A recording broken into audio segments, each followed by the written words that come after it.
স্বাগতম প্রিয় লিসেনার্স আরো একটি নতুন ঘটনায়।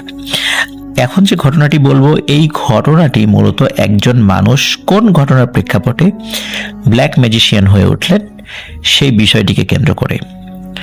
এবং যে ঘটনাটি বলবো, এই ধরনের ঘটনা আমরা অনেকেই আমরা এই ঘটনা চাই, যে এই ঘটনার মধ্য দিয়ে আমরা যেতে চাই আমাদের নিজের ইচ্ছাকে বাস্তবায়ন করার জন্য। আমরা কখনো কখনো এই ঘটনা ঘটুক বা আমরা ঘটাতে চাই এই ঘটনাটি। কিন্তু প্রিয় লিসেনার্স, আমি ঘটনাটি যদিও বলবো এবং সেই সাথে এর কিছু পরিণতির বিষয় বলবো, একদম বাস্তব পরিণতির কথা। এটা আমার নিজের দেখা একটা পরিণতি। তো আশা করছি এই ঘটনা শেষ পর্যন্ত ইনশাল্লাহ শুনবেন এবং আপনাদের ভালো লাগবে। আমি এই ঘটনাটি নিজের মতো করে বলতে পারতাম, নিজের মতো করে কিছু কথা আমি বলবো, তবে উনি যেভাবে পাঠিয়েছেন আমি সেভাবে আগে আপনাদেরকে শোনাতে চাই। আমি তখন ইন্টারে পড়ি। ছাত্র হিসাবে মোটামুটি ভালো ছিলাম। পড়াশোনার চাপে প্রেম নামক অধ্যায়ে পা রাখা হয়নি। কিন্তু কথায় আছে, মানুষ জীবনে একবার হলেও প্রেমে পড়ে। আমিও তার ব্যতিক্রম হলাম না। আমাদের গ্রামের এক পাড়া প্রতিবেশী কাকাতো বোনকে আমার ভালো লেগে যায়। তার নাম রূপা। সে ছিল যথেষ্ট সুন্দরী। সে ক্লাস 10-এ পড়ত। দিন যেতে লাগলো, আমার রূপার প্রতি ভালোবাসাও বাড়তে লাগলো। কিন্তু কিছুতেই তাকে ভালোবাসার কথাটা বলতে পারছি না। কিভাবে বলবো, বলার সাহসও হচ্ছে না। যদি রাজি না হয়ে উল্টো আমার বাসায় বলে দেয়, তখন হবে আরেক ঝামেলা। এদিকে না বলেও আমি থাকতে পারছি না। শেষমেশ উপায় না দেখে ওর এক বান্ধবী, যে আমার সম্পর্কে ভাতিজি হয়, তাকে দিয়ে আমার প্রেমের কথাটা রূপাকে জানালাম। জানানোর পরের দিন রূপা স্কুলে যাচ্ছিল। আমি রাস্তায় দাঁড়িয়েছিলাম। বলা বাহুল্য, স্কুলে যাওয়ার রাস্তাটা ছিল আমাদের বাসার কাছ দিয়েই। আমাকে দেখে রূপা ডাক দিল। আমি ভয়, লজ্জায় সব মিলিয়ে তার কাছে যেতেই আমাকে অনেক অপমান করলো আর বলল তার কথা যেন ভুলে যাই। এখানে বলে রাখি, রূপার বাবা ছিল আমাদের এলাকার বেশ ধনী একজন ব্যক্তি এবং আমাদের চেয়ে অনেক ধনী মানুষ। সেই কথা বলেও অনেক অপমান করলো। আমি অনেক কষ্ট পেয়ে বাসায় চলে এসে খুব কান্নাকাটি করলাম। লজ্জা, অপমান সবকিছু আমাকে দুমড়ে মুচড়ে দিচ্ছিল। এভাবে চলতে লাগলো কিছুদিন। আমার সবকিছু উল্টাপাল্টা হয়ে যেতে লাগলো। পড়াশোনা নষ্ট হয়ে যেতে লাগলো। এর মাঝে এক দাদার সাথে সব কথা শেয়ার করতেই তিনি আমাকে বললেন, আরে এটা নিয়ে এত চিন্তার কি আছে, সোজাভাবে হয়নি তো কি হয়েছে, বাঁকাভাবে রাজি করাবি। বলে রাখি, সেই দাদার সাথে আমি সবকিছু শেয়ার করতাম আর দাদা টুকটাক কবিরাজি করত। আমি বললাম, বাঁকাভাবে মানে? বাঁকাভাবে মানে কি আমি বুঝতে পারছিলাম না। তখন দাদা বললেন, বাঁকাভাবে মানে তুই তো প্রেমের প্রস্তাব দিয়েছিস, মেয়েটি রাজি হয়নি। এখন যদি সে তোকে প্রেমের প্রস্তাব দেয়, তাহলে বিষয়টা কেমন হয়? আমি বললাম, ধুর, এটা কি সম্ভব নাকি? আমাকে যে কথাগুলো বলে অপমান করেছে, আমি তো কল্পনাই করতে পারি না যে সে আমাকে নিজে থেকে প্রেমের প্রস্তাব দেবে। এটা কখনোই হবে না। দাদা হেসে বলল, আরে হবে হবে, শুধু তোকে কিছু কাজ করতে হবে। আমি আগ্রহ নিয়ে বললাম, কি কাজ বলো, আমি সব করতে রাজি আছি। দাদা বলল, ব্ল্যাক ম্যাজিক করতে হবে। আমি ভয় পেয়ে গেলাম। বললাম, ব্ল্যাক ম্যাজিক করলে তো ও মারা যাবে। শুনেছি ব্ল্যাক ম্যাজিক করলে অনেক ক্ষতি হয়। দাদা হেসে বলল, আরে এটা মারার জন্য না রে, তাকে প্রেমে ফেলার জন্য। তখন আমি বললাম, বলো কি, ব্ল্যাক ম্যাজিক করে প্রেমেও ফেলা যায়? এটা কি সম্ভব? শুধু তো গল্প শুনেছি, এটা কি বাস্তবে হয় কখনো? তখন দাদা বলল, হ্যাঁ রে, হয়, এটা করা যায়, শুধু তোকে কিছু কাজ করতে হবে। আমি বললাম, ওর প্রেমের জন্য সব করতে পারবো, বলো আমাকে কি করতে হবে। দাদা বলতে শুরু করলো, প্রথমে তোকে শ্মশান থেকে একটি তুলসী গাছ এবং মানুষ পোড়ানো হাড্ডি এবং এই পোড়ানোর সময় অবশিষ্ট যে কয়লাগুলো থাকে, কিছু কয়লা এবং শ্মশানের মাটি আনতে হবে একটা নির্দিষ্ট রাতে গিয়ে। তারপর সেই মেয়ের চুল এবং জামার টুকরো আনতে হবে। পরে কি করতে হবে সেটা আমি বলে দেব। আমি এক বাক্যে রাজি হয়ে গেলাম, কোনো ধরনের দ্বিধা ছাড়াই। দিন যেতে লাগলো আর আমি সেই নির্দিষ্ট সময় অর্থাৎ অমাবস্যার শনিবার কিংবা মঙ্গলবারের অপেক্ষা করতে লাগলাম। আমার বেশি দিন অপেক্ষা করতে হলো না, কিছুদিন পর সেই সময় চলে আসলো। আমি শনিবার সন্ধ্যার পর সেই দাদার বাসায় চলে গেলাম। দাদা বলতে লাগলেন, শ্মশানে যাওয়ার সময় যাই হোক না কেন কোনো ভয় পাবি না, আর পেছন ফিরে তাকাবি না। তুলসী গাছ এক টানে তুলে ফেলবি। এখানে বলে রাখা ভালো, চিতার পাশে মানুষ পোড়ানোর পর একটা করে তুলসী গাছ পুঁতে আসে সবাই। কয়লা আর হাড় নিয়ে সোজা চলে আসবি, কোনো ভয় পাবি না, যাই ঘটুক না কেন। এখানে কিন্তু অনেক ভয়ানক বিষয় তোর সামনে চলে আসবে, কিন্তু মনে রাখবি কোনো রকমের ভয় পাওয়া যাবে না।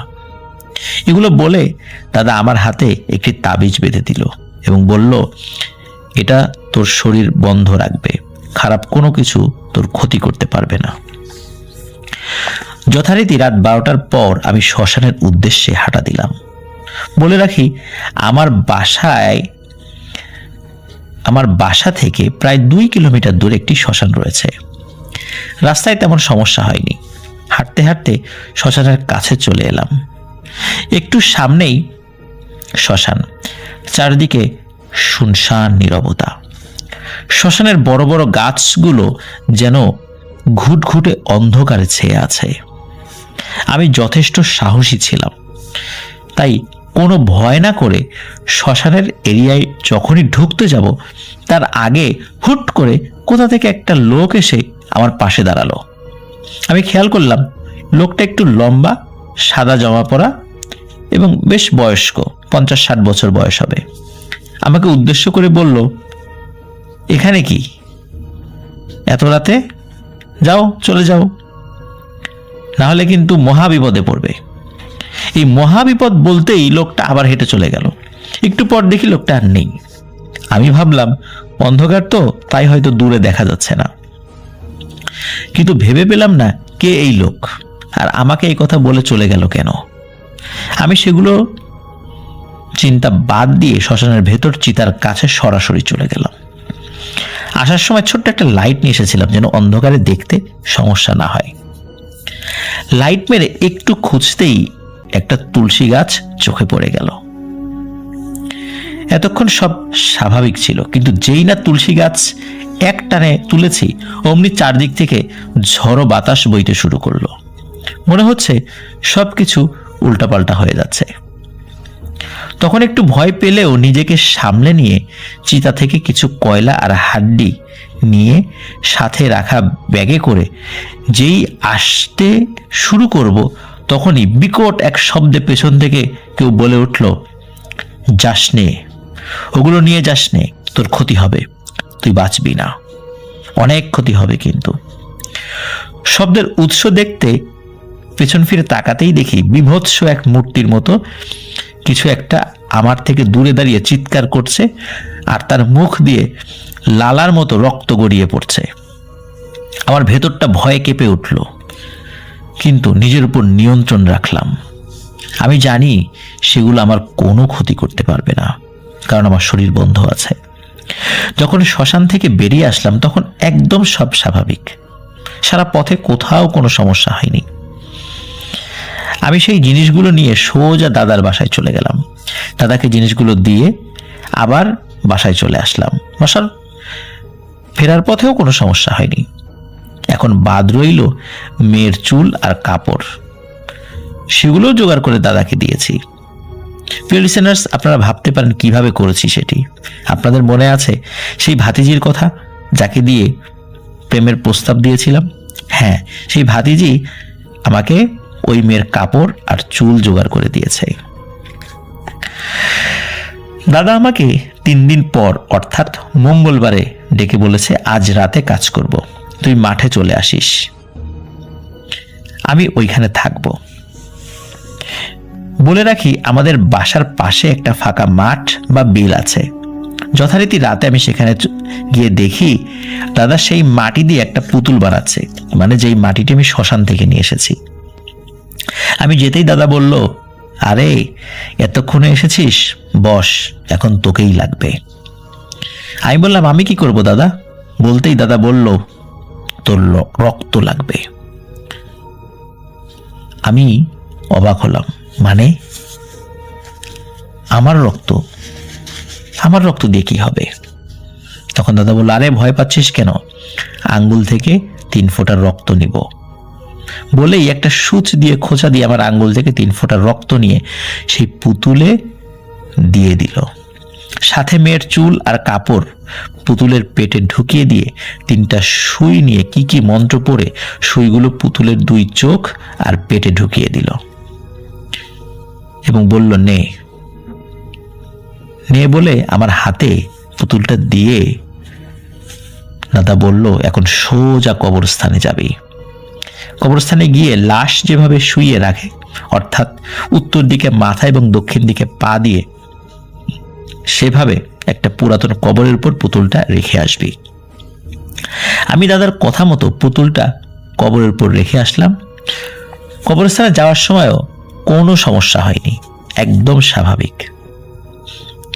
তো পুতুলটা আমি রেখে আসি, কিন্তু এর পরদিন আমার প্রচুর জ্বর আসে, যা আমাকে অনেকদিন ভুগিয়েছে। কোনো ডাক্তারের ট্রিটমেন্টে কাজ হয়নি। পরে দাদা বুঝতে পেরে ঝাড়ফুঁকের মাধ্যমে আমাকে আল্লাহর রহমতে সুস্থ করে তোলে। যাই হোক, এর ঠিক 7 দিন পর ঘটে সম্পূর্ণ অবিশ্বাস্য একটি ঘটনা। রূপা আমাকে জানায় সেও আমাকে ভালোবাসে। প্রিয় লিসেনার্স, বিশ্বাস করুন, আমি নিজেকে বিশ্বাস করতে পারিনি যে রূপা আমাকে ভালোবাসে, এই কথাটা সে নিজের মুখে বলছে। কিছুদিন এভাবে যাবার পর রূপার পাগলামি বেড়েই যাচ্ছে। আমাকে ছাড়া সে কিছুই বুঝছে না, পড়াশোনা করছে না, সবসময় আমার কথা বলে এবং হুটহাট দেখা করতে চায়, যা ওর পরিবারও বুঝতে পারে। দেখা করতে গিয়ে একবার ওর মায়ের কাছে ধরাও খেয়েছিলাম। এভাবে প্রায় 6 মাস চলার পর হুট করে রূপা আর আমাকে দেখতে পারে না, আমার সাথে কথাও বলে না। এক পর্যায়ে আমাদের সম্পর্কের ইতি হয়ে যায়। পরে জানতে পারি ওর মা আরো একটা ভালো কবিরাজ দেখিয়ে আমার করা ব্ল্যাক ম্যাজিক সেটি কেটে দিয়েছে, যার ফলে রূপা আবার আগের মতো হয়ে যায়। আফরান ভাই, এই ছিল ঘটনা। আর আমার কবিরাজি শেখার হাতে খড়ি সেই দাদার কাছ থেকেই। এর মধ্যে কেটে গেছে অনেক বছর। এর মাঝে অনেক গুরুর কাছে গিয়েছি, অনেক ব্ল্যাক ম্যাজিক শিখেছি এবং করেছি, কিন্তু এখন শুধু মানুষের উপকার হয় এমন কাজ করি, কোনো ব্ল্যাক ম্যাজিক করি না। সবার প্রতি আমার আবেদন, কেউ যেন ব্ল্যাক ম্যাজিক না করে কাউকে। আমার কাছে ব্ল্যাক ম্যাজিক করা আরো অনেক ঘটনা আছে, যা আমার নিজে করা কিংবা কাউকে করেছে, আমি চিকিৎসা করে ভালো করেছি। প্রিয় লিসেনার্স, আসলে যিনি ঘটনাটি পাঠিয়েছেন আমি পুরোটা তো পড়লাম। আর প্রেম সংক্রান্ত ব্ল্যাক ম্যাজিক এটি একটা বাংলাদেশে কমন ঘটনা, শুধু বাংলাদেশে না, সারা বিশ্বব্যাপী একটি কমন ঘটনা। কারণ প্রেমে রাজি না হলে তাকে রাজি করানোর জন্য, বা হাজব্যান্ড বসে আসছে না বা ওয়াইফ বসে আসছে না তাকে বসে আনার জন্য, এই ধরনের কাজগুলো হরহামেশাই হয়ে থাকে। আর অধিকাংশ ক্ষেত্রেই এগুলোর কাজ হয় না, আবার অনেক ক্ষেত্রেই কাজ হয়। কিন্তু এখানে যে বিষয়টি আমি শুরুতে বলেছিলাম যে আপনাদেরকে আমি একটা বিষয় বলবো, সেটি হচ্ছে যে আমার খুব কাছের এক বন্ধু, আমি নাম বলবো না, তো সে কোনো ধরনের ব্ল্যাক ম্যাজিক ছাড়াই একটা মেয়েকে ভালোবেসে বিয়ে করেছিল, কিন্তু সমস্যা দেখা গেল যে ওই মেয়ের পরিবার অপেক্ষাকৃত ধনী, কিন্তু ওই মেয়ে কিছুতেই তার নিজের পরিবারের কাছে ফেরত আসবে না, মানে তার হাজব্যান্ডের সাথে সে থাকবে। এখন তারা যখন সব চেষ্টা করে ব্যর্থ হলো, তখন তারা ফরিদপুরের এক ব্ল্যাক ম্যাজিশিয়ানের সাথে যোগাযোগ করলো এবং সেখানে চুক্তির মাধ্যমে অনেক টাকার বিনিময়ে নিজের মেয়ের উপরে ব্ল্যাক ম্যাজিক করে ওই মেয়ের হাজব্যান্ডের কাছ থেকে ছাড়িয়ে এনে নিজের কাছে নিয়ে আসার চেষ্টা করে, মানে নিজেদের আবার বাবা মার কাছে নিয়ে আসার চেষ্টা করে। এবং এর মাঝখানে ঘটে অনেক ঘটনা, সেগুলো আমি বলতে চাচ্ছি না, কিন্তু এর ফলশ্রুতিতে যেটি হয়, তারা সফলও হয়, মেয়ে চলে যায়, তাদের সাথে ছাড়াছাড়ি হয়ে যায়, মানে ডিভোর্স হয়ে যায়। কিন্তু এর ফলে যে ঘটনাটি ঘটে সেটার প্রভাব ছিল খুবই মারাত্মক। ওই মেয়ের কিছু মানসিক সমস্যা দেখা দেয়, যেটা এখনো রয়েছে, এবং সে শারীরিকভাবে অসুস্থ। তো প্রিয় লিসেনার্স, আমি এই যে বিষয়টা বললাম মাত্র আমার নিজের দেখা, এখানে কিন্তু অনেক ব্যাপার রয়েছে, কিন্তু সঙ্গত কারণে আমি বিষয়টি ডিটেলসে বললাম না। কিন্তু এই বলা থেকে মানে যতটুকু আপনাদের কাছে মেসেজ দেওয়ার মানে উদ্দেশ্য ছিল, যে মেসেজটা আপনাদের কাছে পৌঁছাতে চাচ্ছি, সেটি হচ্ছে যে দেখুন, পিতামাতা তার নিজের মেয়ের উপর ব্ল্যাক ম্যাজিক করেছে নিজের মেয়ের ক্ষতির জন্য নয়, ভালোর জন্য, যেন চলে আসে। তো তাদের দৃষ্টিতে সেটা ভালো ছিল, আদতে সেটা ভালো ছিল কিনা, কারণ হাজব্যান্ড ওয়াইফের সম্পর্ক একটা পবিত্র সম্পর্ক, সেখান থেকে মানে কাটিয়ে নিয়ে আসা এটা মোটেও একটা ভালো সিদ্ধান্ত ছিল না। যাই হোক, তারা সেটা করেছে, এখন করার পর চলেও এসেছে। কিন্তু ওই যে ব্ল্যাক ম্যাজিক করেছিল, এই করার পর তার শারীরিক যে সমস্যাগুলো হয়েছে এবং মানসিক সমস্যাগুলো হয়েছে, এটি কিন্তু এখন লক্ষ লক্ষ টাকা খরচ হচ্ছে তার পিছনে, কিন্তু এই বিষয়গুলো থেকে সে পরিপূর্ণভাবে বের হয়ে আসতে পারছে না। এবং আমার ধারণা এই মেয়ে আর কখনো সুস্থ হবে না, যদি না আল্লাহ তাকে মানে তার বিশেষ অনুগ্রহ দিয়ে তাকে সুস্থ করেন। তাছাড়া কোনো মেডিকেল ট্রিটমেন্ট হোক বা কবিরাজি ট্রিটমেন্ট হোক, আর এর সুস্থ হওয়ার কোনো সম্ভাবনা নেই। কারণ হচ্ছে ব্ল্যাক ম্যাজিকের ফলে যে স্থায়ী ক্ষতিগুলো হয়, এই ক্ষতিগুলো থেকে আসলে আর কোনোদিনই মানে তার জীবদ্দশায় রিকভার করা সম্ভব হয় না বললেই চলে। খুব রেয়ার কেস যে এটা রিকভার করা যায়। লিসেনার্স, যদি কেউ ওপেন হার্ট সার্জারির অপারেশন করে, মনে করুন কারো কোনো গুরুতর অসুখ হয়েছে হার্টে, বা হার্টে ব্লক হয়েছে বা বিভিন্ন কোনো বিষয় হয়েছে, তো ওপেন হার্ট সার্জারি করার পর তিনি কি আবার সুস্থ, হয়তো বা সেই রোগ থেকে তিনি নিষ্কৃতি পেয়েছেন, কিন্তু তিনি কি আবার সুস্থ স্বাভাবিকভাবে তার লাইফ লিড করতে পারেন? তাকে সবসময় একটা নিয়মের মধ্যে দিয়ে যেতে হয়। আবার আগের মতো তিনি সবসময় চলতে ফিরতে পারেন না, বা চলতে ফিরতে পারলেও তাকে অনেক কিছু কন্ট্রোল করে চলতে ফিরতে হয়। তাহলে খেয়াল করুন যে অপারেশন করার আগে ওনার একটা অসুস্থতা ছিল, সেটা নাই, কিন্তু অপারেশন করার পর ওনার এমন কিছু সমস্যা দেখা দিয়েছে, উনি যতদিন জীবিত থাকবেন সেটা ওনাকে কন্ট্রোল করে যেতেই হবে। ঠিক ব্ল্যাক ম্যাজিকটাও তেমন, যদি আপনি ভালোর উদ্দেশ্যও করেন হয়তো বা সেই সমস্যাটা সলভ হবে, কিন্তু ব্ল্যাক ম্যাজিকের ফলে যে সমস্যাটার সৃষ্টি হবে সেটা কিন্তু আর কখনোই আপনার জীবদ্দশায় এটা যাবে না। এই জন্য আমরা কিন্তু অনেক সময় মানে এই ব্ল্যাক ম্যাজিকের চিন্তা করি, ব্ল্যাক ম্যাজিক শুধু কবিরাজ দিয়ে করায় তা কিন্তু না, এটা আমাদের একটা ভুল ধারণা। শুধু কবিরাজরা যে ব্ল্যাক ম্যাজিক করবে বিষয়টা এরকম না। অনেক সময় যে হুজুরদের কাছে আমরা যাই, হুজুররা যে তাবিজ লেখে, এই তাবিজগুলোও কিন্তু একটা ওয়ান কাইন্ড অফ ব্ল্যাক ম্যাজিকের পর্যায়ে পড়ে যেতে পারে। সবসময় যে পড়বে তা না, কিন্তু পড়ে যেতে পারে, হয়তো বা তাদের নিজের অজান্তেই তারা ব্ল্যাক ম্যাজিক করে ফেলছে। আমরা খালি চিন্তা করি ওই শ্মশানের মাটি আনা, হাড় আনা, এটা সেটা দিয়ে করলেই, কয়লা দিয়ে করলেই ব্ল্যাক ম্যাজিক হয় না। ব্ল্যাক ম্যাজিক তাবিজ দিয়েও করা যায়। ব্ল্যাক ম্যাজিকের শত শত ধরন রয়েছে, এই জন্য সাবধান। আপনি যে হুজুরের কাছে যাচ্ছেন, সেই হুজুর যে তাবিজটা দিচ্ছে সেটাও ব্ল্যাক ম্যাজিক হতে পারে, এটা আপনি নিজেও বুঝতে পারছেন না, এমনকি ওই হুজুর নিজেও বুঝতে নাও পারে, হতে পারে সেই বিষয়ে তিনিও ওয়াকিবহাল নন। এই জন্য বি কেয়ারফুল, আমরা এগুলো থেকে দূরে থাকবো। আমরা যদি বিশ্বাস করি তকদির ভালো এবং মন্দ আল্লাহ তাআলার তরফ থেকেই আসে, তাহলে আমরা আমাদের ভাগ্যে যেটা হয়েছে সেটাকে মেনে নিতে হবে। আর যদি সত্যি কেউ ব্ল্যাক ম্যাজিক করেও থাকে, পরীক্ষা নিরীক্ষা করে যদি সেটা প্রমাণিত হয়, তাহলে শরিয়া সম্মতভাবে রুকিয়া করে এই ব্ল্যাক ম্যাজিক থেকে ওই রুগীকে বের করে আনতে হবে। ব্ল্যাক ম্যাজিকে আক্রান্ত ব্যক্তিকে শরিয়া সম্মতভাবে চিকিৎসার নাম হচ্ছে রুকিয়া, এই রুকিয়া করতে হবে। যারা শরিয়া সম্মতভাবে রুকিয়া করেন তাদের কাছে গিয়ে ট্রিটমেন্ট নেওয়া জায়েজ আছে। প্রিয় লিসেনার্স, আশা করছি এই ঘটনা আমাদের জন্য একটা শিক্ষামূলক ঘটনা ছিল। আপনাদের সকলের কাছে এটি ভালো লেগেছে এবং যিনি পাঠিয়েছেন রাসেল ভাই, ওনাকেও ধন্যবাদ। ওনার ঘটনাটা আমাদেরকে পাঠিয়েছেন এবং আশা করছি ওনার কাছ থেকে আমরা ব্ল্যাক ম্যাজিক রিলেটেড আরো ঘটনা পাবো, কারণ অনেকেই ব্ল্যাক ম্যাজিক রিলেটেড ঘটনা শুনতে চান।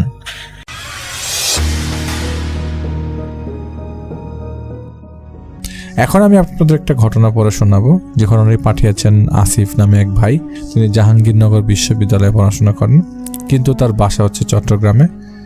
ঢাকায় তার একটা ছোটবেলার বন্ধু আছে রাকিব, যার সাথে তিনি একটা মেসে থাকেন। তো তারা রাকিবের বাসা একই গ্রামে, মানে চিটাগংয়ের একই গ্রামে। বাসাটাও খুব বেশি দূরে না, তাদের বাসা থেকে ওদের বাসা কিছুটা দূরে, মানে একদম অল্প ডিস্টেন্সের বাসা। তো উনি আর রাকিব একসাথেই থাকেন সবসময়। তো রাকিবের একটা সিগনিফিক্যান্ট সাইড তিনি বলে রাখতে চান, যে রাকিব আসলে আমাদের মতো কোনো ধর্মে বিশ্বাস করে না। এরকম হওয়ার একটা পেছনে বড় কারণ হচ্ছে ক্লাস 7-এ থাকতে ও আসলে বোর্ডিংয়ে শিফট হয়ে যায়, বোর্ডিং স্কুলে পড়াশোনা করে। তো যেই সময়ে ওর এইসব ব্যাপারে ধারণা হওয়ার কথা, ওই সময় তার আসলে পাশে কেউ না থাকে, এই ধরনের কিছু হয়নি এবং মনের মধ্যে কিছু ছিলও না। এবং তার বিশ্বাসটা এরকম হয়েছে যে আল্লাহ বললেও যে কেউ একজন আছে, এই সেটার মধ্যে তিনি আসলে আর ছিলেন না। আর সে ছিলেন মোটামুটি অন্যমনস্ক, সারাদিন আজগুবি সব চিন্তা ভাবনায় তার মাথার মধ্যে ঘুরত। কিন্তু যিনি ভাই পাঠিয়েছেন আসিফ ভাই, তিনি সম্পূর্ণ উল্টা। তিনি নামাজ বাদ না দেওয়ার চেষ্টা করেন এবং এগুলাতেই নর্মালি তিনি বিশ্বাস করেন। তো তারা যেহেতু একই ডিপার্টমেন্টে পড়তেন, ডিপার্টমেন্টে আবার আসিফ ভাইয়ের খুব ভালো নাম ডাক ছিল তার রেজাল্টের জন্য, রেজাল্ট অনেক ভালো করতেন। তবে সে ছাত্রী হিসাবে তেমন একটা ভালো ছাত্র ছিল না। সারাদিন উনি যে ফ্রেন্ড আছে রাকিব মোবাইল নিয়ে পড়ে থাকতো। তো দুজন সম্পূর্ণ আলাদা হওয়ার পরেও তাদের মধ্যে খুব ভালো একটা মিল ছিল। তো তিনি তাকে জিজ্ঞেস করলেন, তিনি তাকে আসলে বিশ্বাস করতেন অন্ধের মতো, তাই নিজের ভাইয়ের মতো তিনি জানতেন তার বন্ধুকে। এক ঈদে গ্রাম গেল, কিন্তু যে আসিফ ভাই আছেন তিনি ঈদের মধ্যে তার ফ্রেন্ড গেছে, কিন্তু তিনি যান না, একটা কাজে থেকে গেলেন। সে যাওয়ার পর বেশ কিছুদিন হয়ে যায় ঈদের, কিন্তু তার আসলে নাম আর আসার ব্যাক করার কোনো নামগন্ধ নাই। আর তিনি কয়েকবার কলও দিয়েছেন, কলও তিনি ধরছিলেন না। তার বাসায় কল দেওয়া হলেও তিনি কল ধরছিলেন না। তো এরপরে অনেক মাস কেটে যায় এবং কোনো খোঁজ খবর ছিল না। একদিন কোথা থেকে জানি হুট করে তিনি বাড়ি ফিরে আসেন। তাকে অনেকদিন পরে দেখে আসলে আসিফ সাহেব নিজেও আসলে না শান্তির নিঃশ্বাস ফেলেন। অনেকদিন পর এসছে বন্ধু মানুষ, তো সেই বাড়িতে এসেই তাকে জড়িয়ে ধরে বাচ্চাদের মতো আসলে রাকিব কান্না করতে শুরু করে। এখন রাকিব ভাইয়ের বন্ধু মানে আসিফ ভাই, যিনি ঘটনা শেয়ার করেছেন, তিনি আসলে বুঝতে পারছিলেন না হচ্ছিল কি। পরে কাঁদো গলায় বলতে লাগলো রাকিবের আম্মু নাকি অসুস্থ, চিকিৎসার জন্য লাগি বেশ কিছু টাকা পয়সা দরকার, এখন এই টাকা কোথায় পাবে। পরে আসিফ ভাই, যিনি আমাদের ঘটনা পাঠিয়েছেন, তাকে আশ্বস্ত করলেন যে তার আব্বাকে বলে টাকা দেওয়া যাবে। কিন্তু এক মুহূর্ত দেরি না করে তার আব্বার কাছে ফোন দিয়ে সে টাকার ব্যবস্থা করেন। তো তার আব্বা বড় ব্যবসা ছিল, তাই টাকা দিতে কোনো সমস্যা হয়নি। টাকা দেওয়ার পরও তার ব্লাড গ্রুপ জানতে চাইলে আসিফ ভাই বললেন যে আমার ব্লাড গ্রুপ হচ্ছে এ পজিটিভ, এবং সে ও তার আম্মুরও নাকি এ পজিটিভ, মানে ওই রাকিব ভাই বলতেছে তার আম্মুরও নাকি এ পজিটিভ রক্ত লাগবে। তো আসিফ সাহেব নিজেও রাজি হয়ে গেলেন, রক্ত দিতে হবে যেহেতু। তার সাথে পথে যেতে যেতে অনেকটা সময় তাকে সান্ত্বনা দেন যে কিচ্ছু হবে না আন্টির, সব ঠিক হয়ে যাবে। কিছুক্ষণের মধ্যে আসলে তারা হাসপাতালে পৌঁছে যায়। আর পৌঁছাতে একজন নার্স এসে তাকে রক্ত দান করার বিষয়ে নিয়মগুলো বলে এবং তাকে রুমে নিয়ে যায়। রক্ত দেওয়ার পর রাকিবের কাছে যেতে চাইলে নার্স তাকে বললো যে মাঝে মাত্র রক্ত দিয়েছি, একটু বিশ্রাম নিতে, এই বলে সে তার হাতে একটা অ্যাপেল ধরিয়ে দেয়, বলে এটা খেয়ে ঘন্টাখানেক বিশ্রাম নেন। তো তার আর রাকিবের কাছে যাওয়া গেল না, তার আম্মুকে ওর দেখা হলো না, ঘণ্টাখানেক পরে পুরো হাসপাতাল ঘুরেও সেই নার্স আর রাকিবকে আসিফ ভাই আর পেলেন না। পরে তিনি বাসায় চলে আসলেন। এসে কেমন জানি নিজেকে অনেক দুর্বল মনে হচ্ছিল। এমন মনে হচ্ছিল যেন তার শরীরের মধ্যে তিনি বাদে আরও কয়েকজন মানুষ আছে। তার নিজেকে অনেক ভারী ভারী মনে হচ্ছিল। তো কাজেই বাসায় এসে ফ্রেশ হয়ে তিনি শুয়ে পড়েন। এরপর দিন থেকেই কেমন যেন তার দিনকাল বদলে যেতে শুরু করে। কেন জানা যায়নি নিজেকে অনেক সময় দুর্বল মনে করছিলেন। তার এমন মনে হতো তার উপর 100 কেজির বোঝা, সেই বোঝাটা চাপিয়ে দেওয়া আছে, এগুলার ভারে তিনি নুয়ে পড়ছেন। এভাবে বেশ কিছুদিন যায়। রাকিব ভাইয়ের আর কোনো খোঁজ খবর নাই। সে কলও ধরছে না, কারোর সাথে যোগাযোগও করছে না। এখন তার আব্বুকে তার ব্যাপারটা জানানো হয় এবং তাদের বাড়িতে খোঁজ নেওয়া হয়। তা আব্বু খোঁজ নিয়ে জানায় আসিফ সাহেবের আব্বু যে তারা কেউ বাড়িতে নাই। তো তিনিও খুব আসলে চিন্তায় পড়ে যান, গেল কোথায় ওরা, কোনো কথা নাই, বার্তা নাই, হুট করে উধাও। তো এরকম অবস্থায় প্রায় 3 মাস কেটে যায়। রাকিব সাহেবের কোনো খোঁজ খবর নাই। হঠাৎ একদিন রাকিব সাহেব বাসায় আসে। তাকে দেখে মনে হচ্ছিল সে বহুদিন কিছু খায়নি। শরীর শুকিয়ে গেছে, চোখ দুটো অক্ষি কটরে ঝুঁকে গেছে, মুখে কোনো রক্ত নাই, একদম ফ্যাকাশে অবস্থা। হাত মুখ পা যেন একেবারে রক্তশূন্য হয়ে শুকিয়ে কাঠ হয়ে গেছে। তাদেরকে দেখে তাদের মনে হতো যে সে কত রাত ঘুমায়নি। বলতে গেলে মনে হচ্ছিল সে একজন মৃত মানুষ তার সামনে দাঁড়িয়ে আছে, মানে আসিফ ভাইয়ের সামনে রাকিব দাঁড়িয়ে আছে। তো রাকিব সাহেব আসার পরেই আগে আন্টির কথা বলতে সে কান্না করে দিল। কাদো কথা গলে বলতে থাকলো সেদিন টাকা নিয়ে গিয়ে যাওয়ার পর দেখে তার আম্মু আর নেই। এরপর থেকেই সে এরকম পাগল হয়ে গেছে। আসিফ সাহেব আর কথা বাড়ায়নি, তাকে ঘরে নিয়ে যায়। তো এরপর থেকে সবসময় সে একা একা বসে থাকতো, খাওয়া দাওয়া করতো না, শুধু রুমের এক কোণে বসে কি যেন সবসময় বিড়বিড় করতো তার ফ্রেন্ড রাকিব। তো আরেকটা জিনিস হচ্ছে, ও আসার পর থেকেই তাদের রুমটা সবসময় ঠান্ডা থাকতো। বাইরে প্রচণ্ড গরম থাকলেও রুমের ভিতর ফ্যান ছাড়তে হতো না, এত ঠান্ডা থাকতো। আবার কিছুদিন ধরে সবাই আসিফ সাহেবের সাথে কেমন যেন একটা ব্যবহার শুরু করলো, মানে তাদের ব্যবহার, সবার মধ্যে একটা ব্যবহারের চেঞ্জেস দেখা গেল। মানে অনেকেই তার দিকে এক দৃষ্টিতে তাকিয়ে থাকে, মানে আসিফ সাহেবের দিকে, তার পরিবারের পরিজনরা। আবার অনেকেই তাকে দেখে দূরে চলে যায়, যেন কি না কি দেখে ফেলেছে। আর আসিফ ভাই রাকিবকে নিয়ে বাইরে যেতে হতো, একটু হাঁটাহাঁটি করতো। একদিন বিকালে রাস্তা দিয়ে যাচ্ছে, তো তার চোখের মানে তারা এক ক্লাসমেটকে তারা দেখে বললো যে রাতে ঘুমাচ্ছে নাকি, কী করে সারা রাত। তাদের একটা ক্লাসমেটের সাথে রাস্তায় দেখা আর কি। চোখে নিজে অবস্থা কেন, রাতে একটু ঘুমা নিলে শরীর তো খারাপ করবে। এই বলে সে চলে গেল। কিন্তু অবাক করার বিষয় হচ্ছে তাদের সাথে যে আরেকজন আছে, সে এটা খেয়ালই করল না যে সে রাকিবকে দেখেই নেই। ওই দিন তার আবার এলাকার মসজিদের ইমাম সাহেবের তাকে দেখে বললেন সবকিছু ঠিকঠাক আছে কিনা। তিনি বললেন হ্যাঁ সবকিছু ঠিকঠাক আছে। তো তিনি বললেন যে হুজুর বললেন যে না, তুমি ঠিক নাই, তোমার চোখ দেখলেই বোঝা যায়, মনে হয় নামাজ কালাম পড়া বাদ দিয়ে দিয়েছ, তাই বুঝিয়ে অবস্থা হয়েছে। আবার নামাজ পড়া শুরু করো, রাতে ঠিক মতো ঘুমাও, এই বলে তিনি চলে গেলেন। তো আসিফ সাহেবও বাসায় চলে আসেন, অনেক চিন্তায় পড়ে যান যে আসলে কি হচ্ছে তার সাথে। কিছুক্ষণ পরে এশার আজান দিল। তো নামাজ পড়ে এসে খাটের উপর শুতেই চোখের সামনে অনেক আজে বাজে জিনিস আসলে ভেসে উঠছিল। তিনিও সহ্য করতে না পারে চোখ খুলতেই দেখে যে রাকিব তার সামনে বসে আছে এবং এক দৃষ্টিতে তাকিয়ে আছে। চোখ দিয়ে মনে হচ্ছে যেন তাজা রক্ত গড়িয়ে পড়ছে। এটা দেখে আসিফ সাহেব খাট থেকে উঠে তার কাছে যেতেই সেই মুহূর্তেই উধাও হয়ে গেল। সব কিছু যেন নিমেষের মধ্যেই ঘটে গেল। আসিফ সাহেব তার দৃষ্টিভ্রম ভেবে আবারও শুয়ে পড়লেন। পরদিন সকালে তাদের বাসা যেয়ে খালি রান্না করে তিনি তার কাছে জানতে এলেন যে আজকে কতজনের খাবার রান্না করতে হবে। তো তিনি তো প্রতিদিনের মতো বলে 8 জনের।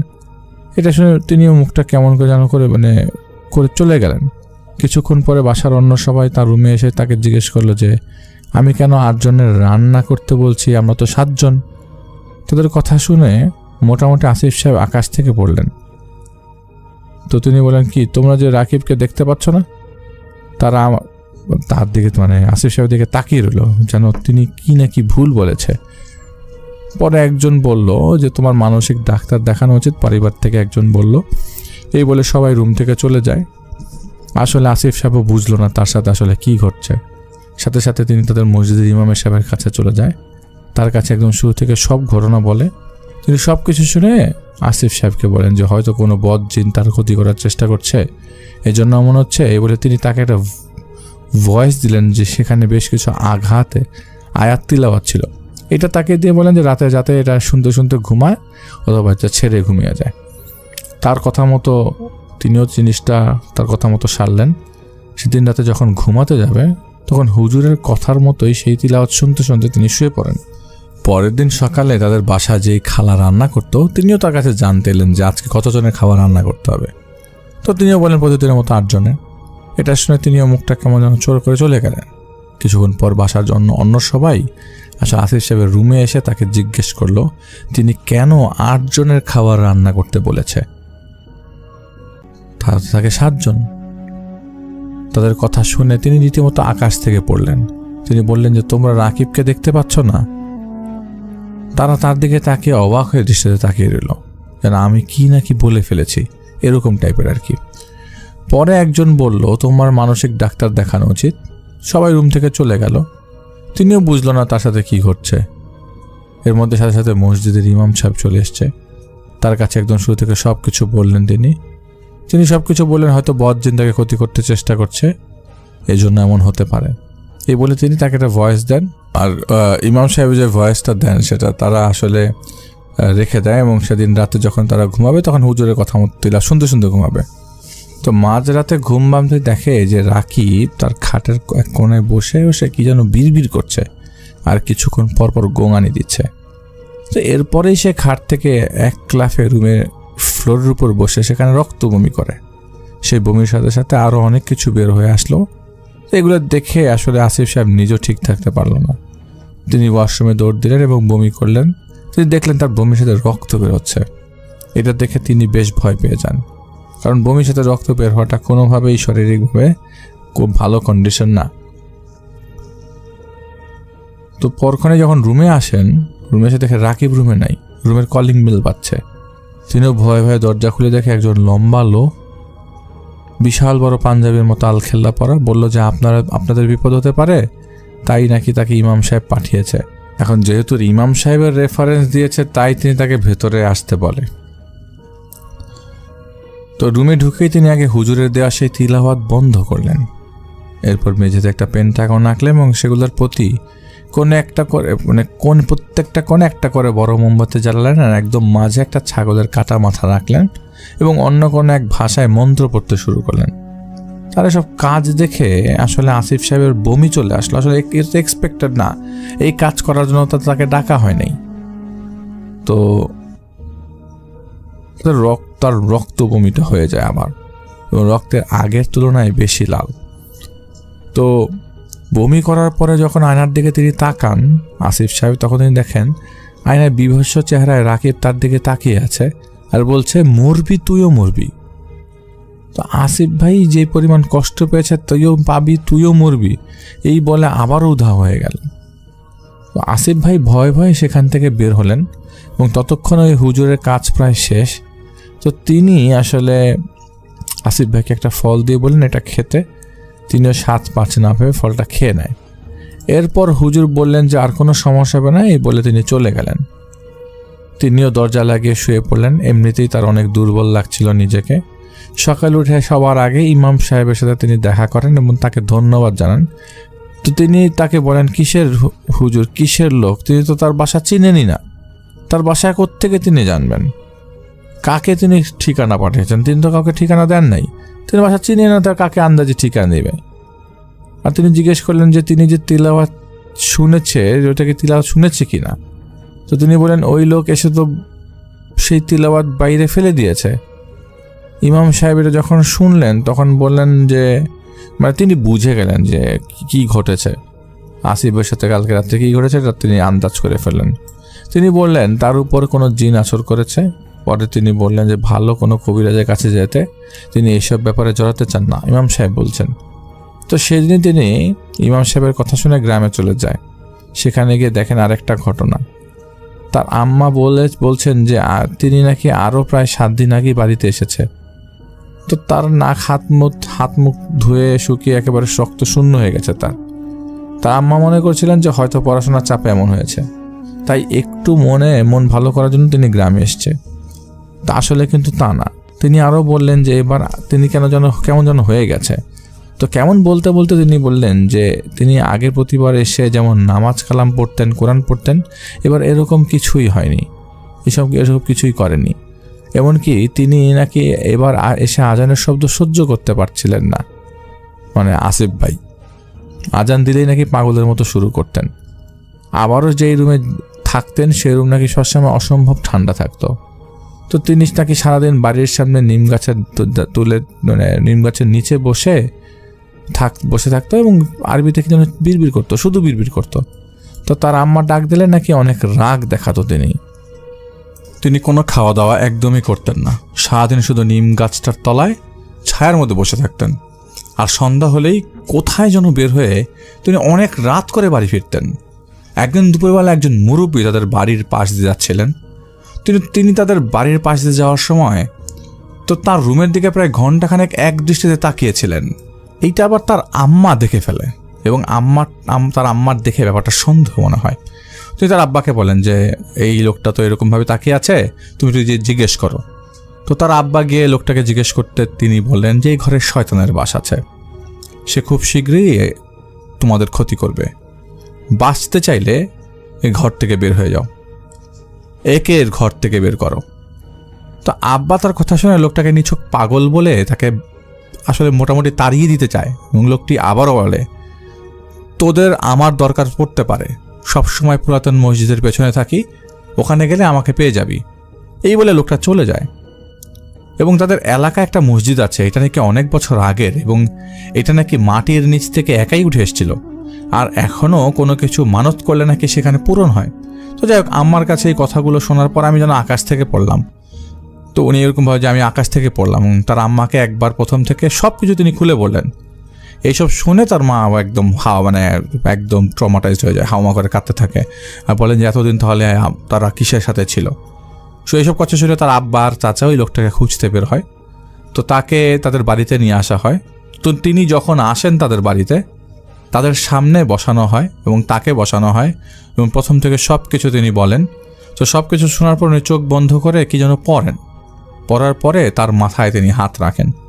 এরপর সব কিছু বলতে শুরু করলেন যেন কেন হচ্ছে এসব তার সাথে। তো মোটামুটি এমন কিছু অবাস্তব কথা তিনি বলেন যা অনেককেই অপ্রস্তুত করে দেয়। তিনি বলেন যে তোর উপর তোর বন্ধু রাকিবের কালো জাদু আছে, সে তোকে জিনের কাছে বলি দিয়েছে।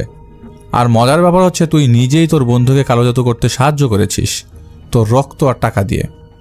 তো তার কথা আসলে ওনার বিশ্বাস হচ্ছিল না। তো তিনি তাকে জিজ্ঞেস করলো যে সে কেন, আসিফ সাহেব জিজ্ঞেস করলেন কেন আমার উপরে কালো জাদু করবে, আমি তার কি ক্ষতি করেছি। উত্তরে লোকটি বলে যে মানুষ বড় অদ্ভুত প্রাণী রে ভাই, এরা একজন অন্যজনের ক্ষতি করতে দ্বিতীয়বার ভেবে দেখে না কোনোদিন, নিজের স্বার্থের জন্য যে কোনো কিছু করতে পারে। তোর বন্ধু রাকিব তার জীবনে খুশি ছিল না, সে সবসময় তোর সাফল্য দেখে জ্বলতো, সবসময় চাইতো তোর মতো হতে, সে চাইতো তোর সব কিছু। একসময় তোর সাফল্য দেখে আর সহ্য করতে না পেরে কালো জাদুর আশ্রয় নেয় এবং তোকে জিনদের উদ্দেশ্যে বলি দিয়ে দেয়। কিন্তু তুই খোদাবিরু হয় সেই জিন তোর কোনো ক্ষতি করতে পারেনি। ফলে সে রেগে গিয়ে তোর বন্ধু আর সেই কবিরাজকে মেরে ফেলেছে যে তোর উপর কালো জাদু করেছিল। সে তাদের মেরে তোর বন্ধুর বেশে তোর সাথে বেশ কিছুদিন ছিল। সে সবসময় দেখেছে যে তুই কখন অপবিত্র থাকিস, সেই সময় সুযোগের অপেক্ষায় থাকতো সে। আর তুই যখন বাইরে থাকতি, ওর সাথে কথা বলতি, তখন তুই বাদে আর কেউ তাকে আসলে দেখতে পেত না। এজন্য তোকে সবাই মানসিক ডাক্তার দেখাতে বলেছিল, কারণ তোর এই মুভমেন্টগুলো তো সবাই একটু সুন্দর চোখে দেখছিল, আর রুমে তুইও সবসময় একাই ছিলি। তো যাই হোক, এমনিতেই অনেক দেরি হয়ে গেছে, আর দেরি করলে চলবে না। এখন যত দ্রুত সম্ভব তোর চিকিৎসা করতে হবে। এই বলে তিনি তার আব্বুকে বললেন যে 2টা লাল রঙের 2টা খাসি, 4টা মোরগের ব্যবস্থা করতে হবে। তো তার আব্বা পরের দিন এসব ব্যবস্থা করে। পরের দিন উনি আসার সময় সাথে করে একটা কালো বিড়াল নিয়ে আসে এবং আরও কিছু মোমবাতি নিয়ে আসেন। তার উপর রুকিয়া করা শুরু হয় তার উপর। তিনি সর্বপ্রথম বাসায় এসে সেই বিড়ালটাকে ছেড়ে দেন। তো বিড়ালটা সারা বাড়ি ঘুরে মোট 19টি জায়গা শনাক্ত করে, যেখানে ছিল 3টা দরজা আর 4টা জানালা। পরে কার্পেন্টারকে ডেকে সেগুলো খোলা হয় এবং সেখান থেকে বেশ কিছু তাবিজ বের করে নিয়ে আসা হয়, যেগুলোতে আরবি ভাষায় বেশ কিছু জিনিস লেখা ছিল। আরবি বললে ভুল হবে, মূলত আরবি লেখা ছিল কিন্তু উল্টোভাবে। আর তিনি সারা বাড়ি থেকে মোট 35টা তাবিজ বের করেন। পরে আব্বাকে বলেন যে এগুলো ঘরের উঠোনে পুড়িয়ে ফেলতে হবে আর সেই ছাগল আর মোরগ আশপাশের কোনো এতিমখানায় দান করে আসতে। আব্বাও তার কথা মতো সব কিছু করে। এরপর তিনি ওই আসিফ সাহেবকে নিয়ে একটা রুমের ভেতরে যান এবং সব মহিলাদেরকে বাইরে বেরিয়ে যেতে বলেন। তো তাকে একটা রুমে নিয়ে বসানো শুরু হয় এবং শুরু করলেন রুকায়ার মূল কাজ। যখন তিনি এই কাজগুলো করছিলেন তখন আসিফ সাহেব অজ্ঞান ছিলেন, তাই বাকি কাহিনীগুলো তার আব্বা তাকে বলেছিল। তো তিনি যখন অজ্ঞান হয়ে যায় তারপর তিনি তার উপর সেই জিনটা হাজির করে। তার সাথে লম্বা একটা সময় অনেকক্ষণ কথা বলা হয় যে সে কে কোত্থেকে এসছে। সবশেষে তিনি যখন বলেন যে তাকে ছেড়ে দেওয়ার জন্য, তখন সেই জিন নানাভাবে তাকে আঘাত দিতে শুরু করে। পরের সেই লোকটা তার শক্তির সাহায্যে জিনটাকে কাবু করে একটা বোতলে ভরেন এবং মাথায় বেশ কিছু মাটি লাগিয়ে তার উপর কিছু পানি ছিটিয়ে দেন। এরপর নাকি 3 দিন তার জ্ঞান একদমই ছিল না। জ্ঞান ফেরার পরে তাকে বেশ কিছু আমল শিখিয়ে দেওয়া হয় আর বলা হয় যে কোনোদিন যেন নামাজ না ছাড়া হয় এবং সবসময় আল্লাহর উপর যেন ভরসা রাখা হয়। এরপর থেকে তিনি আর সমস্যার সম্মুখীন হয়নি এবং আজও রাকিবের সেই চেহারাটা তিনি দেখতে পান। আসলে কি তিনি ঠিকই বলেছিলেন, মানুষ অনেক অদ্ভুত প্রাণী যার মন বোঝা অনেক কঠিন। এই ঘটনার পর থেকে তিনি আর কারোর উপর তেমন একটা বিশ্বাস করতে পারে না।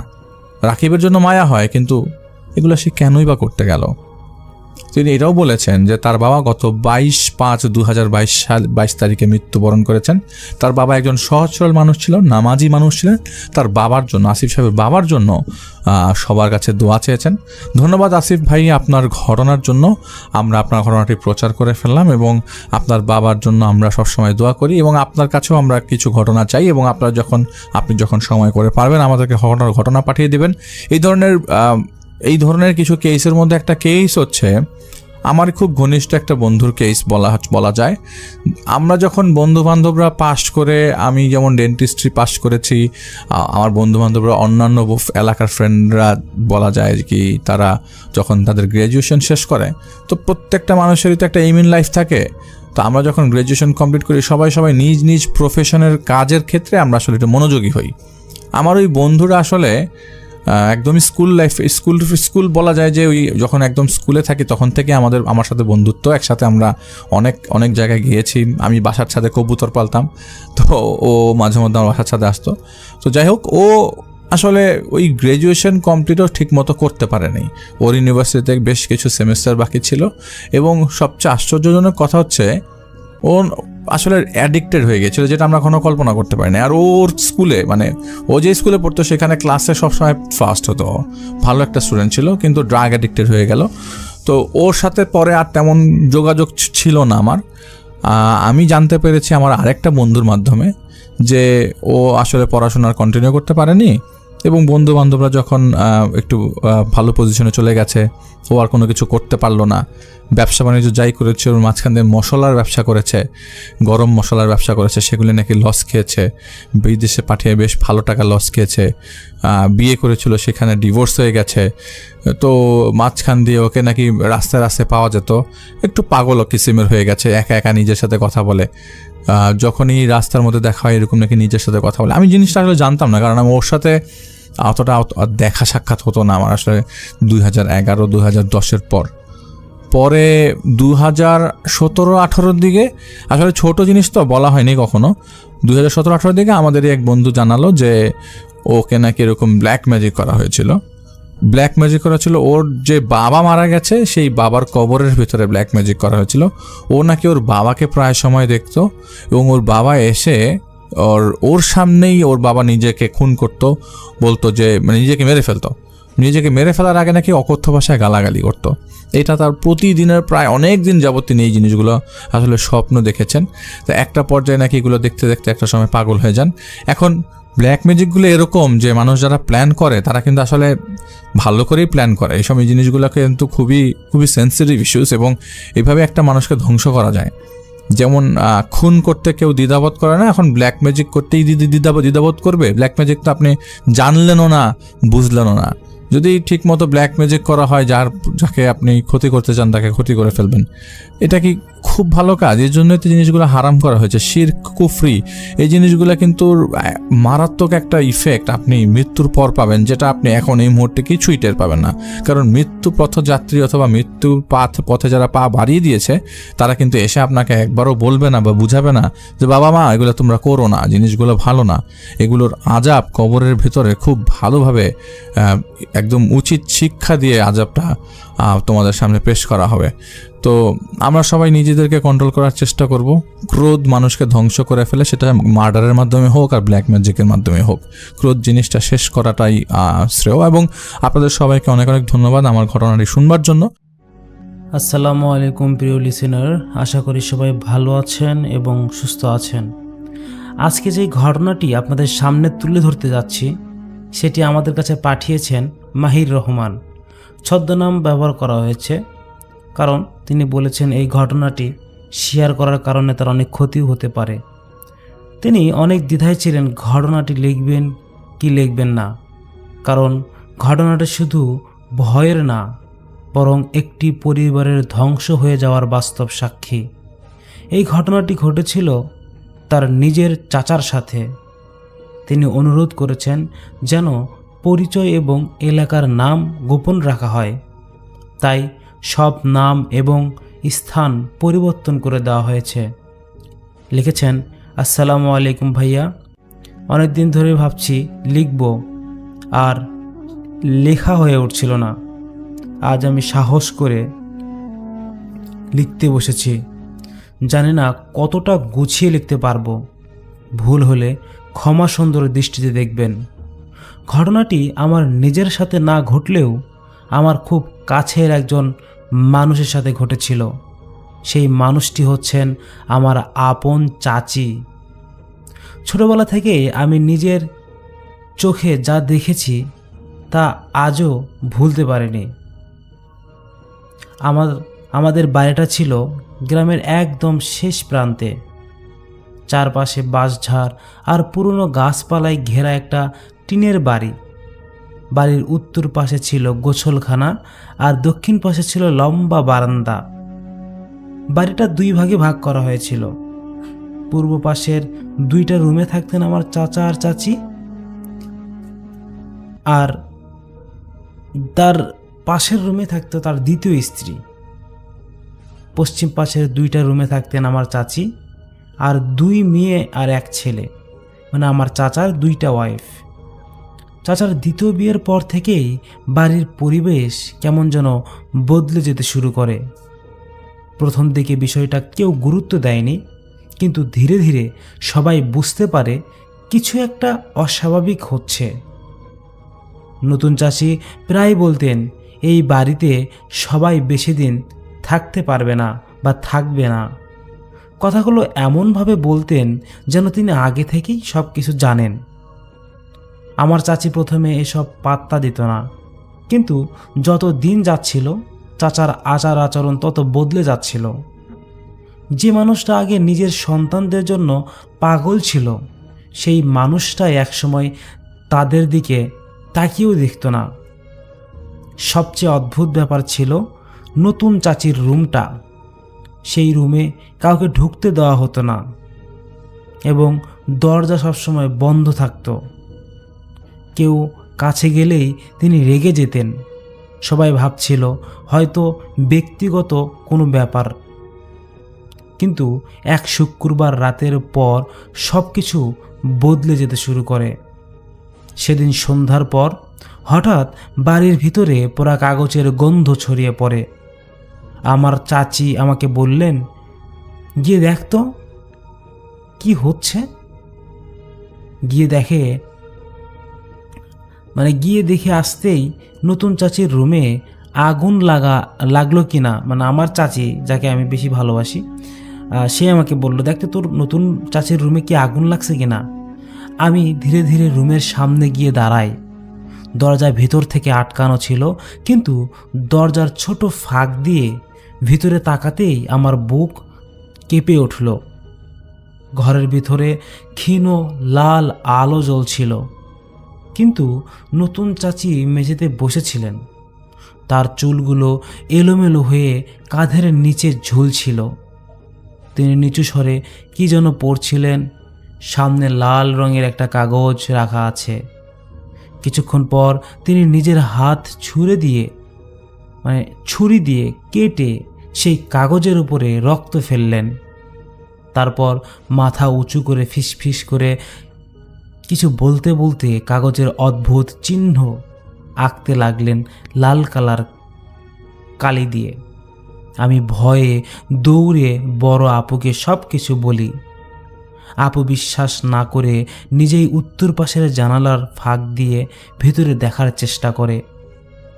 তারপর তার মুখ মুহূর্তের মধ্যে সাদা হয়ে যায়। সে কাপা গলায় বলছিল, আমরা যা দেখছি সেটা মানুষ স্বাভাবিক অবস্থায় করতে পারে না। মানে আমার নতুন চাচিটা এমন অবস্থায় গেছেন।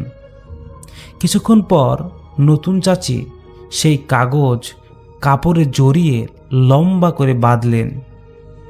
তারপর বোতল থেকে তেলের মতো কিছু ঢেলে সেটাতে আগুন ধরিয়ে দিলেন।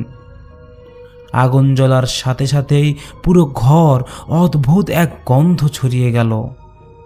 ঠিক তখনই পাশের রুম থেকে আমার চাচি ভয়ঙ্কর চিৎকার করে বসলেন। আমরা সেটা শুনতেও পারলাম। আমি আর আপু দৌড়ে রুমে ঢুকেই দেখি চাচি বিছানায় ছটফট করছেন, তার শরীরের চাদর পেঁচানো। এমনভাবে কাঁপছিলেন যেন কেউ তাকে অদৃশ্য শক্তি দিয়ে চেপে ধরেছেন। চোখগুলো তার উল্টে যাচ্ছিল, মুখ দিয়ে অদ্ভুত শব্দ বেরোচ্ছিল। আপু আমাকে তাড়াতাড়ি বড় ভাইকে ডাকতে পাঠায়। আমি গ্রামের দোকানের দিকে দৌড় দিই।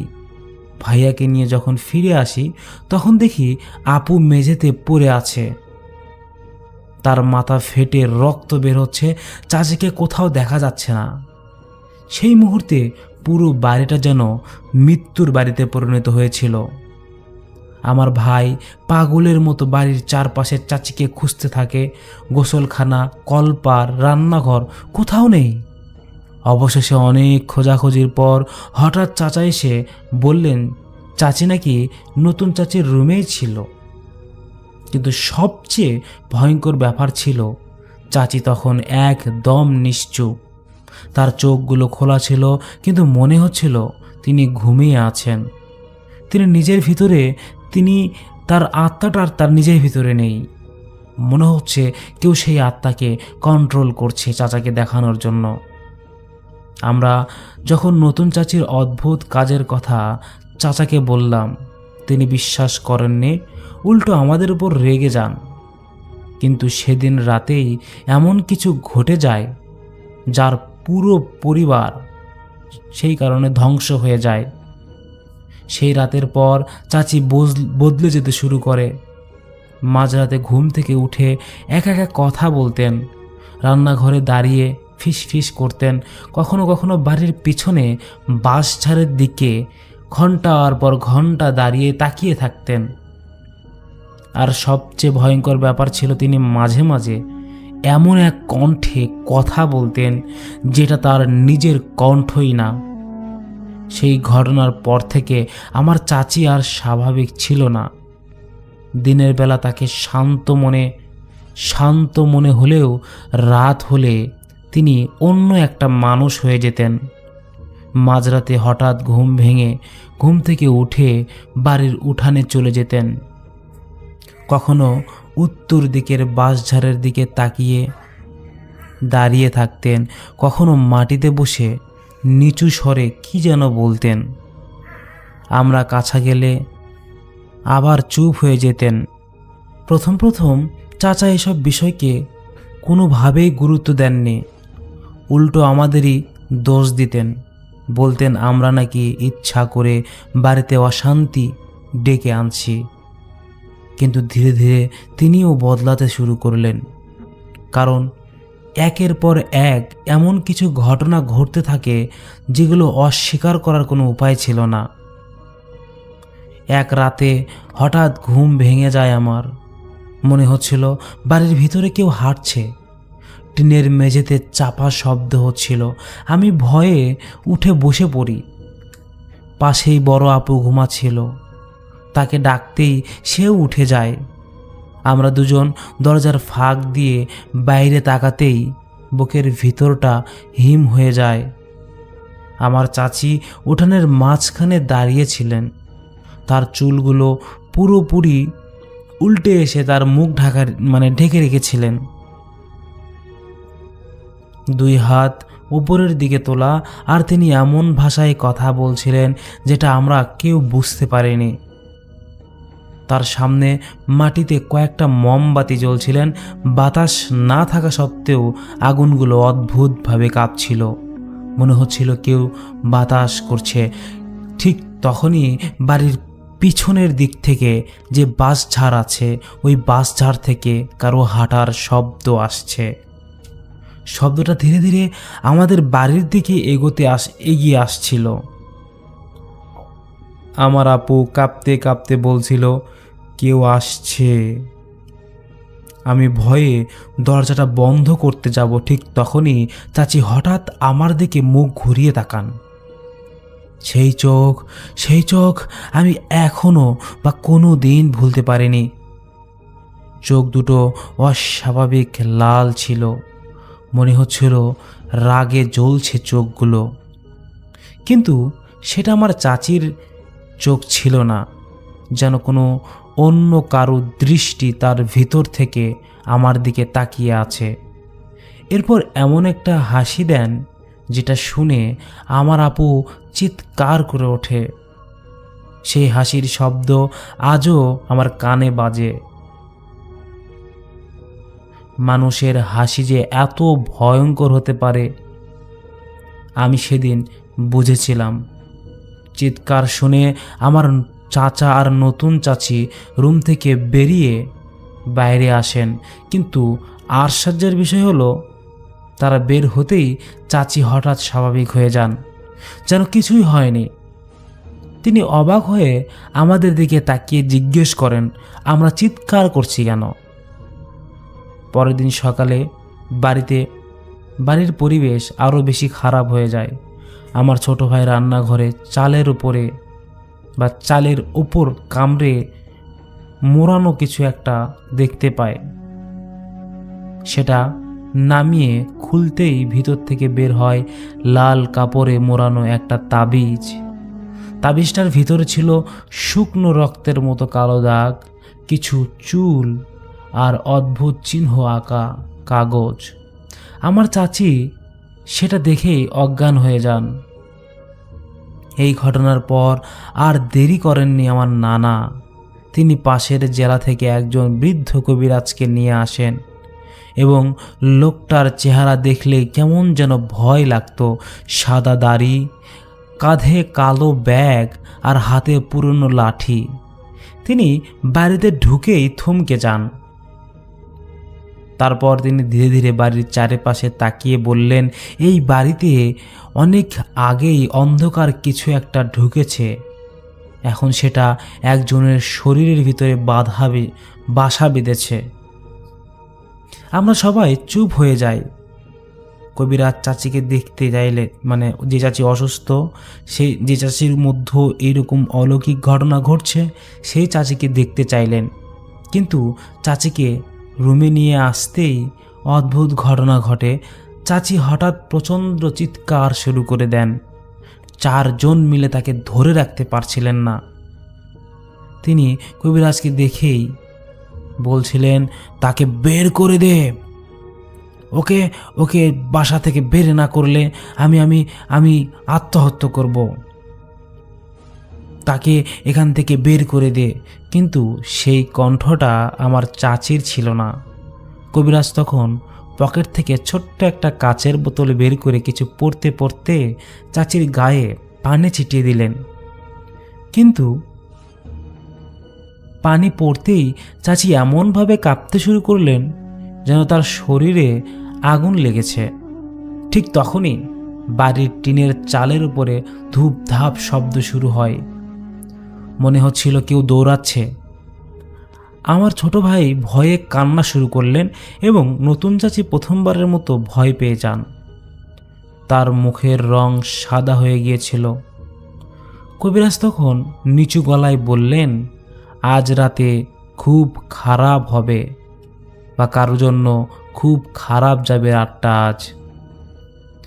কেউ ঘর থেকে বের হবেন না, আর যাই শুনুন দরজা খুলবেন না।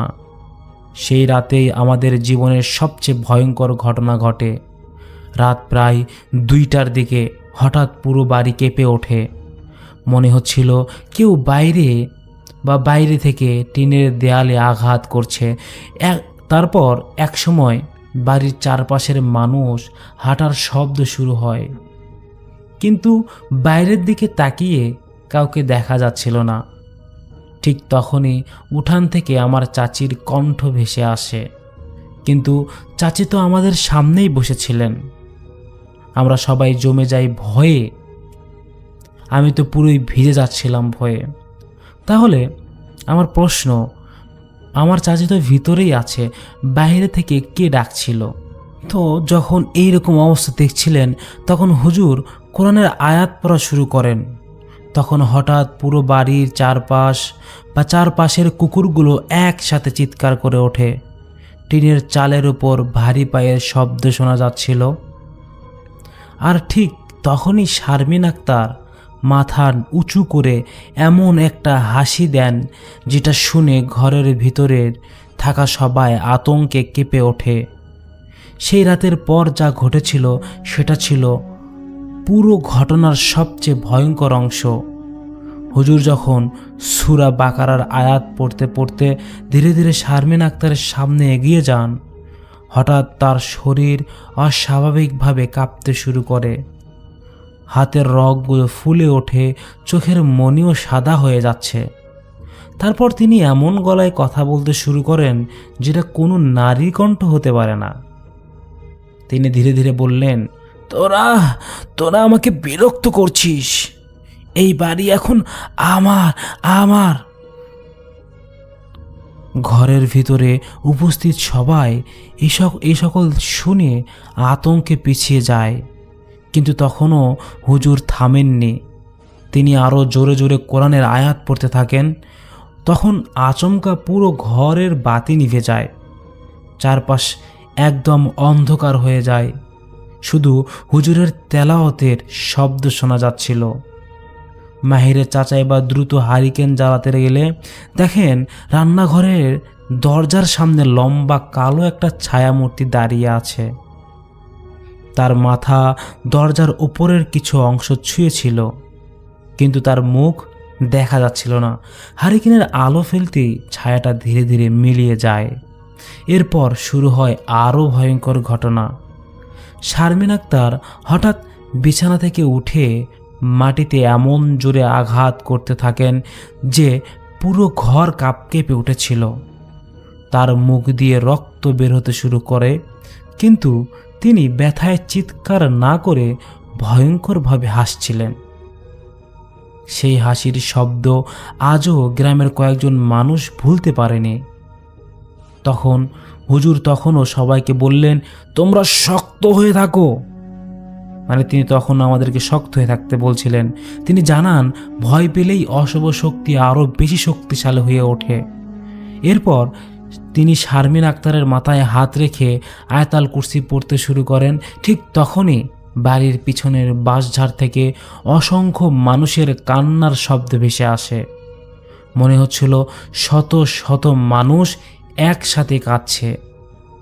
গ্রামের কয়েকজন সাহসী মানুষ বাইরে গিয়ে দেখে ওই বাঁশগুলো প্রচণ্ডভাবে দুলছে, অথচ আশেপাশের কোনো বাতাস ছিল না। অর্থাৎ শারমিন আক্তার চিৎকার করতে করতে বলতে শুরু করেন, ওরা এসেছে, ওরা আমাকে নিয়ে যেতে এসেছে। এই কথা বলার পর তার শরীর একদম নিস্তেজ হয়ে যায়। সবাই ভেবেছিল সব শেষ হয়ে গেছে, কিন্তু কয়েক সেকেন্ড পর তিনি ধীরে ধীরে তার চোখ খুলে কাঁদতে শুরু করেন। এরপর তার কণ্ঠ একদম স্বাভাবিক ছিল।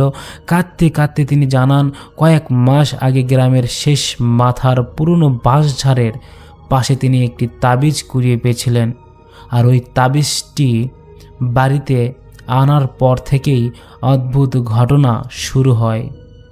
মাঝরাতের স্বপ্নে এক কালো ছায়ামূর্তিকে দেখতে পেত। সেই ছায়া তাকে বারবার বাঁশঝাড়ের দিকে ডাকত। প্রথমে তিনি গুরুত্ব দেননি, কিন্তু ধীরে ধীরে সেই ছায়া তার উপর নিয়ন্ত্রণ নিতে শুরু করেন। হুজুর সবাইকে ফজরের আগে সেই বাঁশঝাড়ের দিকে নিয়ে যায়। আকাশে তখন হালকা কুয়াশা, চারপাশ একদম নিস্তব্ধ। তারা সেখানে পৌঁছে মাটির নিচে পুঁতে রাখা কালো কাপড়ে মোড়ানো কিছু জিনিস খুঁজে পান। কাপড় খুলতেই সেই ভিতর থেকে বের হয় কয়েকটি হার, পুরনো তাবিজ এবং রক্তমাখা কাগজ।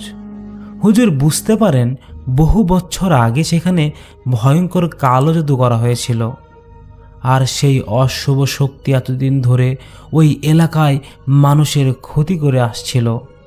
তিনি সেই কোরআনের আয়াত পড়ে সমস্ত আগুনকে পুড়িয়ে ফেললেন।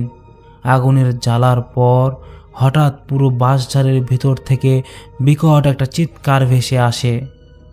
সেই শব্দ এতই ভয়ঙ্কর ছিল যে কয়েকজন মানুষ কান চেপে মাটিতে বসে পড়ে। তারপর আচমকা চারপাশ একদম শান্ত হয়ে যায়। সেদিনের পর থেকে শারমিন আক্তার ধীরে ধীরে স্বাভাবিক হয়ে যান এবং বাড়ির ভিতরে অস্বাভাবিক ঘটনাগুলো বন্ধ হয়ে যায়। কিন্তু গ্রামের মানুষ আজও সূর্য ডোবার পর সেই বাঁশঝাড়ের দিকে যায় না, কারণ গভীর রাতে নাকি এখনও মাঝে মাঝে সেখান থেকে চিকন কণ্ঠে কান্নার শব্দ শোনা যায়।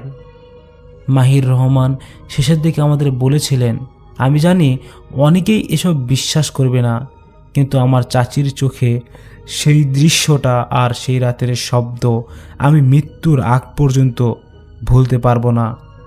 আসলে মাহির ভাইয়া, কিছু ঘটনা থাকে এরকম যেগুলো মানুষের সাথে ঘটে যাচ্ছে অনবরত।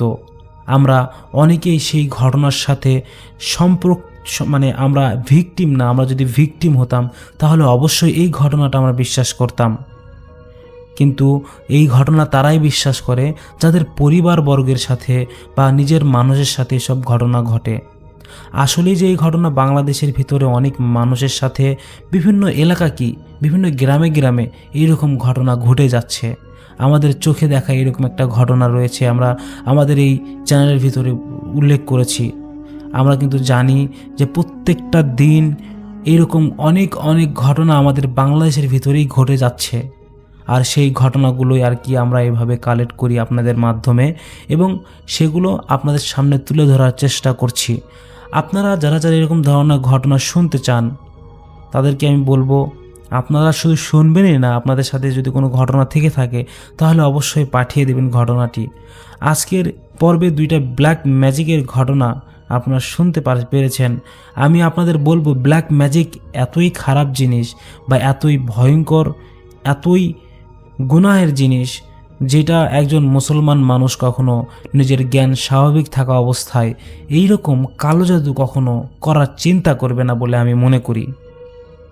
কালো জাদু যারা করে তারা তো কুফরি করে, আর কুফরি যারা করে তারা তো কাফেরে সাব্যস্ত হয়। কুফর বলতে যারা আল্লাহ তাআলাকে বিশ্বাস না করে কোনো শয়তান কবিরাজের আশ্রয় বা শয়তান কবিরাজের আশ্রয় নিয়ে তারা তার কাছে সাহায্য চায়। সাহায্য করার মালিক একমাত্র আল্লাহ, আর সেই আল্লাহর প্রতি যত বিপদ আসুক না কেন ওই আল্লাহই তো আমাদেরকে রক্ষা করবেন। যারা যারা এই যে কবিরাজের প্রতি বিশ্বাস, এই যে মাজারের প্রতি বিশ্বাস, বিভিন্ন পাগলের প্রতি বিশ্বাস, বিভিন্ন ওই যারা হাত দেখে রেখা বলে তাদের প্রতি বিশ্বাস, আমি বলবো একজন মুসলিম ব্যক্তির এই রকম বিশ্বাস থেকে নিজেদেরকে দূরে সরিয়ে আনা উচিত। তাছাড়া কখনো আমরা যদি এইরকম ভুল করি, আল্লাহর সাথে কাউকে সাব্যস্ত করি, তাহলে সেই গুনাহ কখনোই মাফ হবে না, সেই শিরকের গুনাহ কখনো মাফ হবে না। আমরা সবাই ইনশাআল্লাহ যে কোনো জিনিস পেতে হলে আল্লাহর কাছে চাইব, যে কোনো জিনিস নিজের করে পাওয়ার জন্য হলেও আল্লাহর কাছে চাইব। আমরা কখনো কোনো মেয়েকে পাওয়ার জন্য আল্লাহ তাআলার কালাম দিয়ে, আল্লাহ তাআলার কোরআন দিয়ে আমরা কখনো কুফরির দিকে যাব না। আমরা বর্তমান অবস্থায় বিভিন্ন জায়গায় টিকটকে সহ আরও অনেক জায়গায় কিন্তু দেখি এরকম মাছের গলার ভিতরে তাবিজ দিয়ে পুকুরের ভিতরে ছেড়ে দিচ্ছে, গলায় তাবিজ বেঁধে কানস মাছ, শিং মাছ এগুলোর ভিতরে বেঁধে ছেড়ে দিচ্ছে। আমি জানি না আল্লাহ তাআলা তাদের ক্ষমা করবেন কিনা। তবে এইসব কাজ থেকে এসব কাজে যারা ইনভলভ, আমার এই ঘটনা যদি আপনারা শোনেন, আমার এই ঘটনা লোকাল ভূত এফএমের মাধ্যমে আমি জানিয়ে দিতে চাই, ভাই এসব কাজ থেকে নিজেদেরকে বের করে আনেন। হায়াতের গ্যারান্টি আপনি নিজেও দিতে পারবেন না। যদি তওবা না করে মৃত্যুবরণ করেন এসব কাজ করে, জানি না আপনার শেষ পরিণত কি হবে। সর্বদাই আমরা 5 ওয়াক্ত নামাজ পড়ব, আমরা আল্লাহ তাআলার কাছে সবসময় সাহায্য চাইব। আর আমরা যেসব ঘটনা আমাদেরকে মানুষ পাঠায়, আমরা ঘটনাগুলো তুলে ধরি, মানুষের সাথে ঘটে যাওয়া বাস্তব জীবনের ঘটনাগুলো। এটা একটা শোনার আর কি, মানুষ শুনে শান্তি পায়, আনন্দ পায়, বা অনেক কিছু শিক্ষা, অনেক কিছু শিখে। অনেক মানুষ এসব, অনেকেই দেখেন অনেক কষ্টে আছেন, অনেক মানুষ আছে কারো বিপদ ডেকে আনার জন্য, বা অনেকেই কুফরি করার জন্য।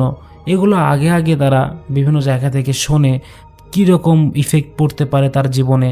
এগুলো শুনে তারা এমন একটা পরিস্থিতিতে যায় যখন তাদের মন সায় দেয়, তখন তারা এরকম কুফরি কাজ করে। আর যখন মন সায় দেয় না, তখন তারা ওখান থেকে বের হয়ে আসে। যখন এই মানুষগুলো জানতে পারবে যে কুফরি করাটা কতটা ভয়ঙ্কর, এই কুফরি করাটা কতটা খারাপ কাজ, ওরা যখন আমাদের এই ঘটনাগুলো শুনবে, তখন তারা বুঝতে পারবে যে আসলেই এসব কাজ থেকে নিজেদেরকে বিরত রাখবে। এই জন্যই এই ঘটনাগুলো আমরা আমাদের এই লোকাল ভূত এফএম চ্যানেলের মাধ্যমে তুলে ধরে থাকি। যাই হোক, আপনাদের কাছে বিদায় চাচ্ছি। যদি ঘটনার মধ্যে কোনো সত্য এবং মিথ্যা যাচাই আপনারা করতে পারেন, বা যদি মিথ্যা হয় বা বানানো ঘটনা হয়, বা যদি কোনো মানুষের জীবনের সাথে সত্যিই ঘটে যায়, আমার বলার মধ্যে যদি কোনো ভুল ভ্রান্তি হয়ে থাকে, আমি আপনাদের কাছে ক্ষমা প্রার্থী, আমাকে ক্ষমা করবেন। আল্লাহ হাফেজ। আজকের মতো বিদায় নিচ্ছি। আসসালামু আলাইকুম রহমতুল্লাহ। আসসালামু আলাইকুম শাফিন ভাই। ওয়ালাইকুম আসসালাম। আশা করি আপনি ভালো আছেন। আল্লাহর রহমতে আমিও ভালো আছি। আমি তাশফি আফরিন, খুলনা থেকে আমার পরিবারের সাথে ঘটে যাওয়া একটা ঘটনা শেয়ার করছি। পড়ে শোনালে খুশি হব। জানি না যেটা কতটা ভৌতিক, কিন্তু এটা একটা বাস্তব ঘটনা, যেটা আমি আমার আম্মুর কাছ থেকে শুনেছি। সময়টা 1995 সাল। আমি দুঃখিত, গ্রামের নামটি আমি বলতে পারছি না। আমাদের গ্রামে তখনও কোনো বিদ্যুৎ সংযোগ নেই। পেশায় আমার আব্বু একজন পিয়ন। তার সব চিঠি বিলি করে আসতে অনেকটা রাত হয়ে যেত। আর গ্রামের রাত 8টা মানে অনেক রাত। এখানে একটু কথা বলার মতো আছে। 1995 সাল, যারা এখন 30-40 বছর বয়সের মধ্যে আছেন, তাদের কাছে খুব একটা পুরনো না। যারা আরও বয়স্ক, তাদের কাছে তো আরোই খুব খুব সেদিনের কথা মনে হবে। কিন্তু অনেকটা সময় পেরিয়ে গেছে। 1995 সালেও কিন্তু তেমনভাবে মোবাইল ফোন, ইন্টারনেট কোনো কিছুই ছিল না। আর গ্রামে যেখানে তখন বিদ্যুৎই পৌঁছায়নি, সে সময়টা তো এসবের প্রশ্নই আসে না। তো সেই সময়ে চিঠির একটা প্রচলন ছিল, এবং রানার বা ডাক পিয়ন, আমরা যেটাই বলি না কেন, তাদেরকে কিন্তু দেখা যেত যে গ্রামে একটা সাইকেলে করে চিঠি বিলি করছেন। তো তেমনটাই ছিলেন তাশফি আফরিন, যিনি আমাদেরকে ঘটনাটি পাঠিয়েছেন। তার বাবা বিয়ের ঠিক 18 বছর পরেও আমার আব্বু আম্মুর কোনো সন্তান হয়নি। এটা নিয়ে আব্বুকে অনেক কথা শুনতে হতো। গ্রামের লোকেরা অনেক কথা বলতো।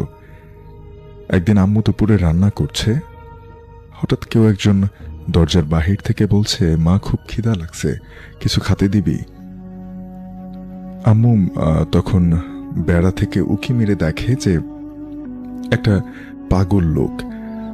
আম্মু ভেতর থেকে বলল যে, বাবা আপনি বসেন, ডাল আর করলা ভাজি আছে, হয়ে গেছে, মাছটা রান্না হলেই আমি খেতে দিচ্ছি আপনাকে। জবাবে লোকটা বলে যে, মারে আমি মাছ খাই না, যা আছে ওটাই দে। আম্মু তাকে ডাল আর করলা ভাজি দিয়ে বারান্দায় একটা কোণে খেতে দিল, এবং খেতে খেতে এক পর্যায়ে লোকটা হাড়ির সব ভাত খেয়ে ফেলল। লোকটা বলল যে, মারে সব তো আমাকে দিয়ে দিলি, এখন তোরা খাবি কি? আম্মু বলল যে সমস্যা নেই, আমাদের ঘরে চাল আছে, আমি আবার রান্না করে নিব। খাওয়া শেষে লোকটা এমন একটা কথা বলল যেটা শুনে আম্মু পুরো অবাক হয়ে গেল। সে বলল যে বিয়ের এত বছর হয়ে গেছে, ঘরে কোনো সন্তান নেই। জবাবে আম্মু বলল যে আল্লাহ দেয়নি, এখনো আমাদের কিছু করার নাই বাবা। পাগল লোকটা বলল যে কাল ফজরের নামাজ পড়ে তোদের বাড়ির পেছনে কুল গাছের নিচে গিয়ে তুই আর তোর স্বামী দুজনে ঝাঁকি দিলে একটা কুল পড়বে, কুল অর্থাৎ বড়ই পড়বে, ওটা সূর্য ওঠার আগে দুজন ভাগ করে খাবে। আম্মু বলল যে বাবা এখন তো কুলের সময় না, কুল কি করে পড়বে? লোকটা আম্মুকে ধমক দিয়ে বলল, এত প্রশ্ন করিস কেন, তোকে যা বলছি তাই কর। আর ছেলে হোক বা মেয়ে হোক 12 বছর পর্যন্ত চোখে চোখে রাখবি। এই বলে লোকটা হুড়মুড় করে বের হয়ে চলে গেল। আম্মু আবার রান্নার জন্য যখন হাঁড়ি নিয়ে বের হবে তখন দেখলো হাঁড়ির ভাত এবং কড়াইয়ের ভাজি কোনো কিছুই কমেনি, সবকিছুই আছে আবার আগের মতো। আম্মু দৌড়ে বাড়ির থেকে বের হয়ে এসে রাস্তায় দেখলো যে লোকটা কোথাও নেই। এটা কিভাবে সম্ভব? একজন লোক সবকিছু খেয়ে গেলেন এবং কথা হলো তার সাথে। এরপরে দেখছে যে হাঁড়ির ভাত তরকারি যেমনটা ছিল ঠিক তেমনটাই আছে। এরপরে আম্মু বুঝলো যে এটা অন্যরকম কিছু একটা ছিল। তিনি ভাবলেন যে হয়তো ফেরেশতা হবে। এমনটা ভাবার পরে তিনি যেটা করলেন যে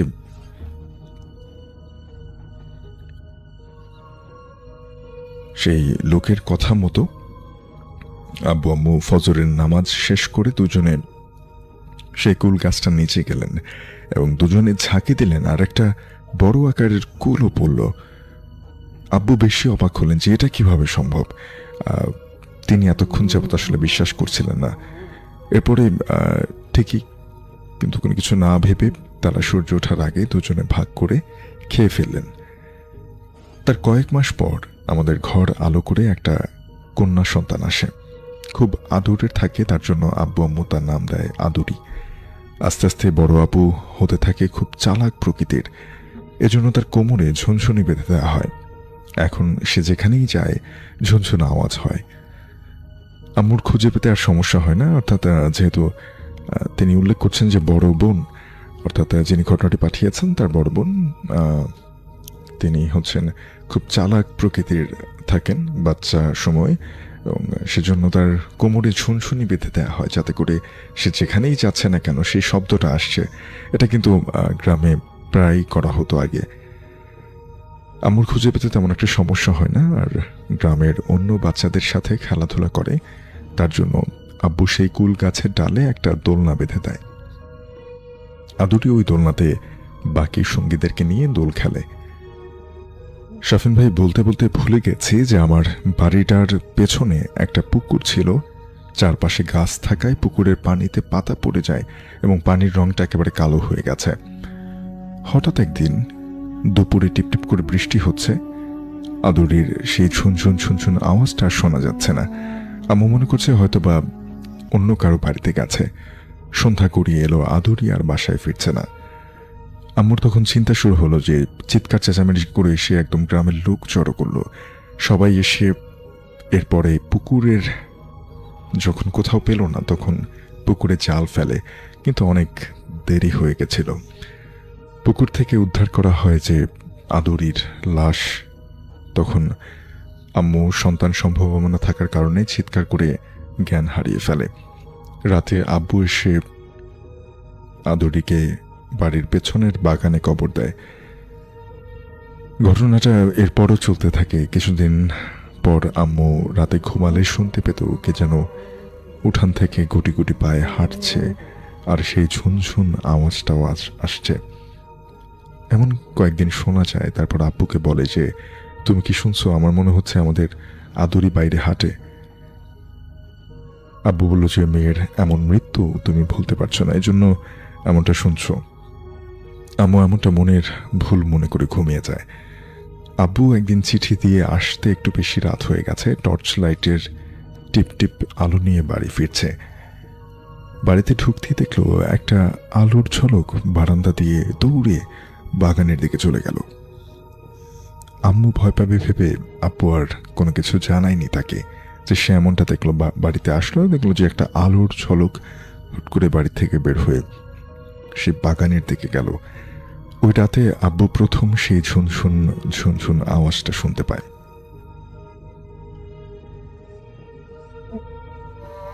এরপর সে সেদিকে খেয়াল করতেই হঠাৎ একটা ঠক ঠক আওয়াজ শুনতে পায় দরজাতে। এটা শুনে আম্মুরও ঘুম ভেঙে যায়। আব্বু ভাঙা গলায় বলে যে কে ওখানে। দরজার ওপাশ থেকে কে যেন কাঁদো কাঁদো গলায় বলে যে আব্বু আমি আদুরি। এটা শুনে আব্বু আম্মু দুজনই চমকে যায়। আব্বু দরজাটা খুলতেই দেখলো সেই একই রকমের একটা আলোর ঝলক। সেটা দৌড়ে বাগানের ভেতরে আদুরির কবরের কাছে গিয়ে মিটমিট করে নিভে গেল। আমাদের বাসার পাশে রতন কাকুদের বাসা। সে একদিন আব্বুকে ডেকে বলে, শাহজালাল, আমি প্রায় প্রতিদিন রাতেই যখন বাইরের থেকে আসি আমি দেখি যে একটা আলো তোমার মেয়ের কবরের কাছে মিটমিট করে চলে। তোমরা কি মোমবাতি জ্বালাও কবরের কাছে? আব্বু কোনোভাবে তার কথাটা এড়িয়ে এলো।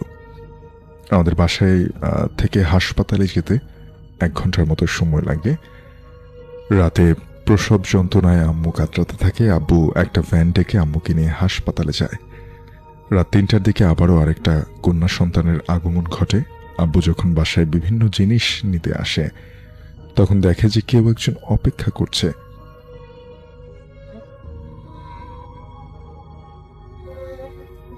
মনে খুশি কিন্তু অনেকটা অভিমান নিয়ে আব্বু এরকমটা দেখলো। আব্বু ঢুকতেই ছায়াটা দৌড়ে পালায়।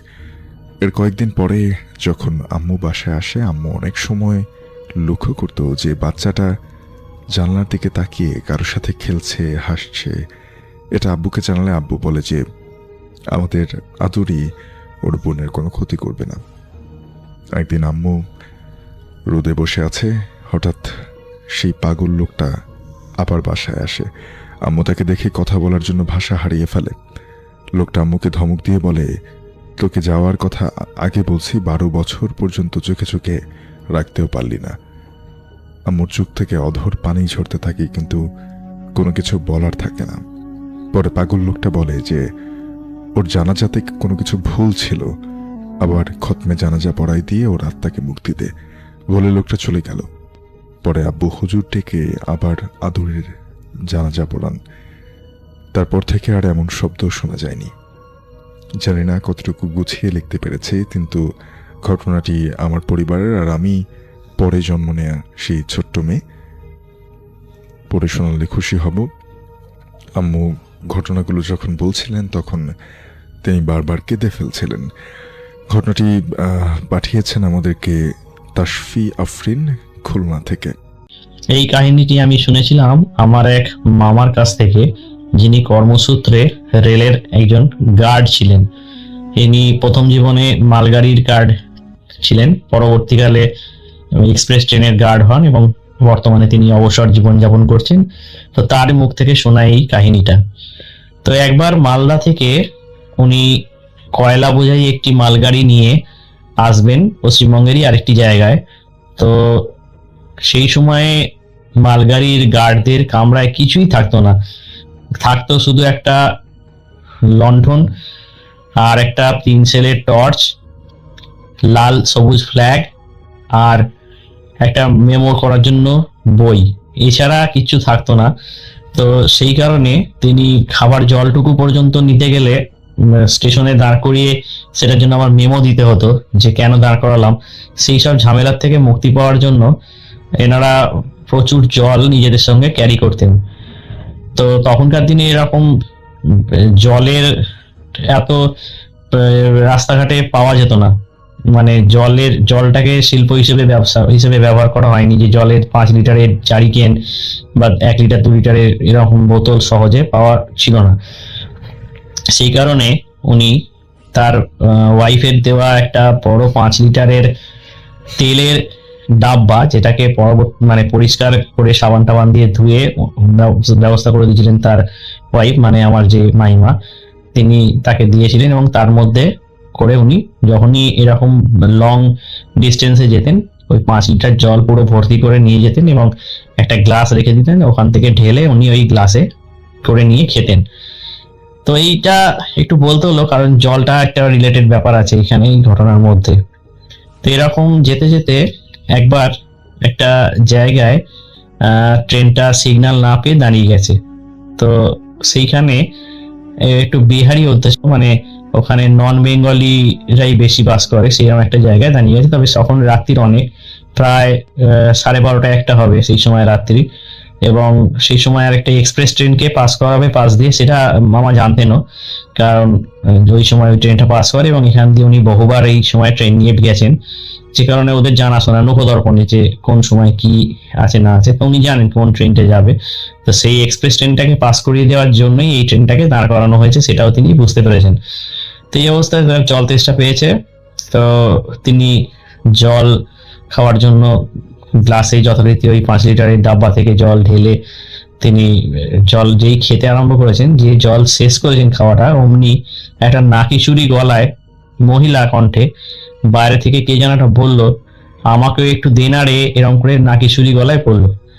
তো এটা শুনে উনি একটু চমকে উঠলেন যে এটা আবার কি, আমার কামরায় তো আমি ছাড়া কেউ নেই, আর এরকম অন্ধকার, আবার কেউ বদমাইশি করে উঠে বললো নাকি।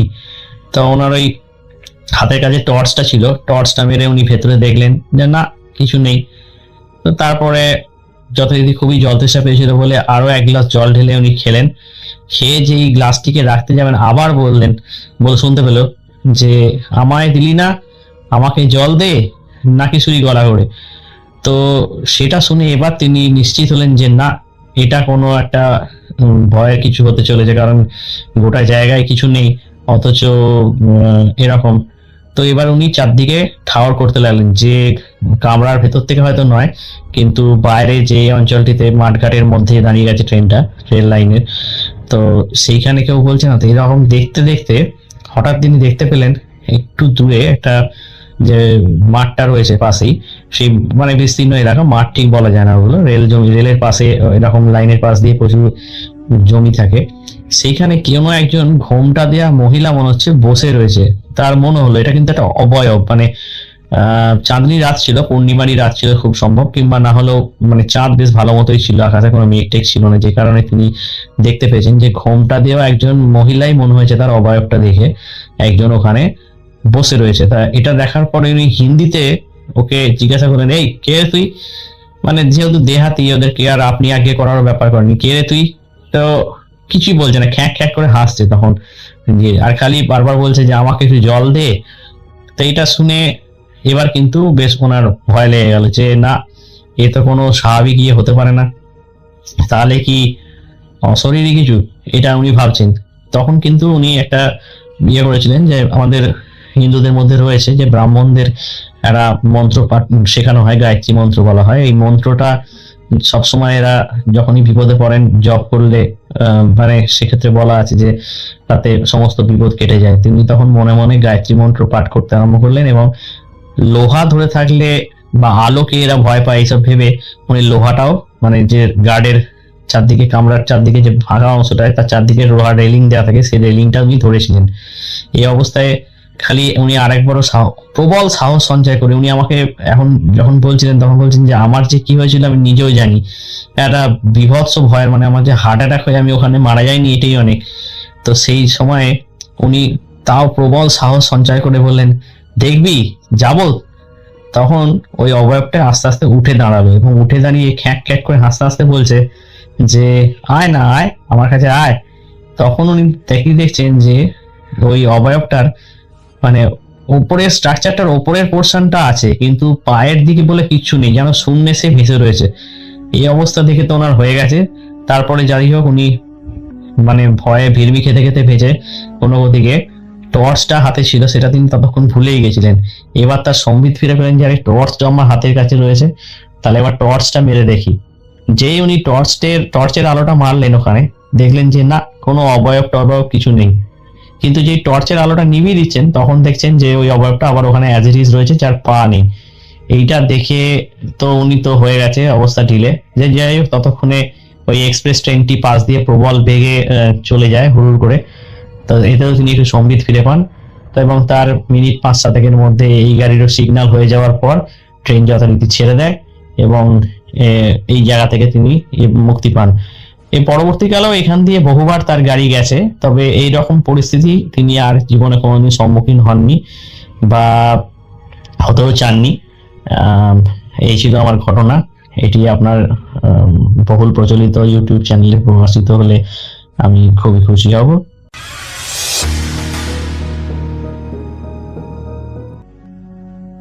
আসসালামু আলাইকুম প্রিয় লিসেনার্স, আশা করি সবাই ভালো আছেন এবং সুস্থ আছেন। আজকের ঘটনাটি আমাদের কাছে পাঠিয়েছেন মোহাম্মদ সাইফুল ইসলাম। তিনি নেত্রকোনা জেলার কমলাকান্দা উপজেলার সীমান্ত ঘেঁষা এক প্রত্যন্ত গ্রাম থেকে ঘটনাটি পাঠিয়েছেন। তাদের গ্রামের শেষ মাথা থেকেই শুরু হয়েছে ভারতের মেঘালয় রাজ্য। গ্রামের মানুষ অনেক বলতেন রাতের নীরবতা, ওপারের পাহাড়ি মানুষের হাঁটার শব্দ নাকি শোনা যায়। যেহেতু পুরো এলাকা পাহাড়ি জঙ্গল আর ধান খেতে ঘেরা, তাই বিজিবি কিংবা বিএসএফের চোখ ফাঁকি দিয়ে কোনো মানুষ আসা যাওয়া খুবই সাধারণ বিষয়। গ্রামের বেশিরভাগ মানুষই বিশাল ধানি জমি চাষ করে, কারো 10 একর, কারো বা 12 একর। বছরের শত শত মণ ধান ওঠে, কিন্তু এত সম্পদ থাকার পরেও ওই গ্রামটিতে আজও বিদ্যুৎ পৌঁছায়নি। সৌর বিদ্যুৎই তাদের একমাত্র ভরসা ছিল। আজ আকাশ মেঘলা হলে হারিকেন আর কুপিবাতি আলোতেই তাদের রাত কাটাতে হতো। সাইফুল লিখছেন এই ঘটনাটি ছিল তার দূর সম্পর্কের চাচা মালিক মিয়াকে কেন্দ্র করে। মালিক মিয়া ছিলেন গ্রামের অত্যন্ত ধনী একজন কৃষক। বিশাল ধান ক্ষেত আর পাহাড়ের ঢালে লেবুর বাগান ছিল তার। কিন্তু বহু বছর ধরে পাশের বাড়ির আব্দুল মজিদের সঙ্গে জমি নিয়ে তার বিরোধ চলছিল। এই বিরোধটা শুরু হয়েছিল মাত্র 3 হাত জমি নিয়ে, কিন্তু সময়ের সঙ্গে সঙ্গে সেটা এমন এক জায়গায় গিয়ে পৌঁছেছে যে এই বিষয়টাকে কেন্দ্র করে একে অপরের রক্ত পিপাসু হয়ে উঠেছে। আব্দুল মজিদ ছিল অদ্ভুত স্বভাবের মানুষ। দিনের বেলায় তাকে খুব সাধারণ মনে হলেও রাত হলেই সে অদৃশ্য হয়ে যেত। গ্রামের অনেকেই বলতো সে মাঝরাতে সীমান্ত পার হয়ে মেঘালয়ের ভিতরে যায়, আবার কেউ বলতো ওপারে পাহাড়ি খসিয়া গ্রামে তার ওঠা বসা। সম্প্রদায়ের গ্রামের প্রধান, যার নাম ছিল রাংথু কোবরা, এই লোকটা কালো জাদুতে এতটাই পারদর্শী ছিল যে আশেপাশের কয়েকটা সীমান্ত গ্রামের তার নাম শুনলেই মানুষ দরজা বন্ধ করে ফেলত ভয়ে। গ্রামের বৃদ্ধরা বলতো রাংথু কোবরা নাকি মানুষের শরীর ছাড়াই ছায়া পাঠাতে পারে। একজন মানুষের অনুরূপ একটা মানুষ তার শরীর উপস্থিত না থেকে তার ছায়া মানুষের কাছে পাঠিয়ে দিতে পারত। কারো ঘরের চালের উপর রাতভর ছাগলের পায়ের শব্দ শোনাতে পারত। আবার কারো উঠানে এমন কিছু ফেলে যায় যেটা স্পর্শ করার পরেই পুরো পরিবার অসুস্থ হয়ে পড়ে। প্রথম স্বাভাবিক ঘটনাটা ঘটে আষাঢ় মাসের এক রাতে। সেদিন ভীষণ ঝড় হচ্ছিল। সৌরবিদ্যুতের চার্জ শেষ হয়ে যাওয়ায় পুরো গ্রামটা অন্ধকারে ডুবেছিল। রাত প্রায় 2টার দিকে মালিক মিয়ার ছোট ছেলে রোবেল সে ঘুম থেকে উঠে বাইরে প্রসাব করতে যায়। হঠাৎ সে দেখতে পায় একটা গোয়াল ঘরের সামনে একটা কালো ছাগল দাঁড়িয়ে আছে। ছাগলটার চোখ অস্বাভাবিক রকমের লাল ছিল। অন্ধকারের মধ্যেও চোখ দুটো জ্বলছিল আগুনের মতো। রোবেল ভয়ে চিৎকার করে ঘরে ঢুকে পড়ে। সবাই হারিকেন নিয়ে বাইরে বের হয়, কিন্তু বাইরে গিয়ে তারা কিছুই দেখতে পায় না। পরের দিন সকালে মালিক মিয়ার স্ত্রী উঠান ঝাড়ু দিতে গিয়ে চিৎকার করে ওঠে। উঠানের মাঝখানে একটা কাটা ছাগলের মাথা পড়েছিল, মাথাটার দুই চোখ উপড়ে ফেলা, আর মুখের ভিতর গুজে দেওয়া ছিল লাল কাপড়ে মোড়ানো কয়েকটা চুল আর কয়েকটা পেরাক। পুরো গ্রামে আতঙ্ক ছড়িয়ে পড়ে। গ্রামের মসজিদের ইমাম এসে কোরআন তেলাওয়াত করেন। সবাই বলে এটা ভালো কিছু না, কিন্তু মালিক মিয়া এই বিষয়টাকে পাত্তা দেয় না। তিনি বলেছিলেন কেউ ভয় দেখানোর চেষ্টা করেছে। কিন্তু সেই রাত থেকেই অদ্ভুত সকল ঘটনা শুরু হয়। প্রতিদিন গভীর রাতে তাদের টিনের চালের উপর যেন কেউ হাঁটাহাঁটি করত। কখনো ছাগলের ডাক, কখনো নারীর কান্না, আবার কখনো মনে হতো কেউ বাড়ির চারপাশে ঘুরে ঘুরে মাটি খুঁড়ছেন। মালিক মিয়ার বড় মেয়ে শিউলি, সে এক রাতে জানালার ফাঁক দিয়ে দেখে উঠানে সাদা কাপড় পরা একজন মহিলা দাঁড়িয়ে আছে। তার কোলে ছিল একটা ছাগলের কাটা মাথা। শিউলি ওটা দেখেই চিৎকার দিতেই সেই অবয়ব অন্ধকারে মিলে যায়। দিন যেতে লাগলো আর মালিক মিয়ার পরিবার ধীরে ধীরে অস্বাভাবিক হয়ে উঠতে লাগলো। তাদের গাভীগুলো হঠাৎ অসুস্থ হয়ে মারা যেতে শুরু করলেন। ধানের জমিতে পোকার আক্রমণ শুরু হলো। রাতে ঘুমালেই পরিবারের সবাই একই স্বপ্ন দেখত। স্বপ্নে দেখা যেত পাহাড়ের উপরে জ্বলছে আগুন, আর সেই আগুনের চারপাশে কয়েকজন মানুষ ছাগল জবাই করছে। একদিন ফজরের আগে মালিক মিয়ার স্ত্রী নিখোঁজ হয়ে যান। পুরো গ্রাম খুঁজেও তাকে পাওয়া যায়নি।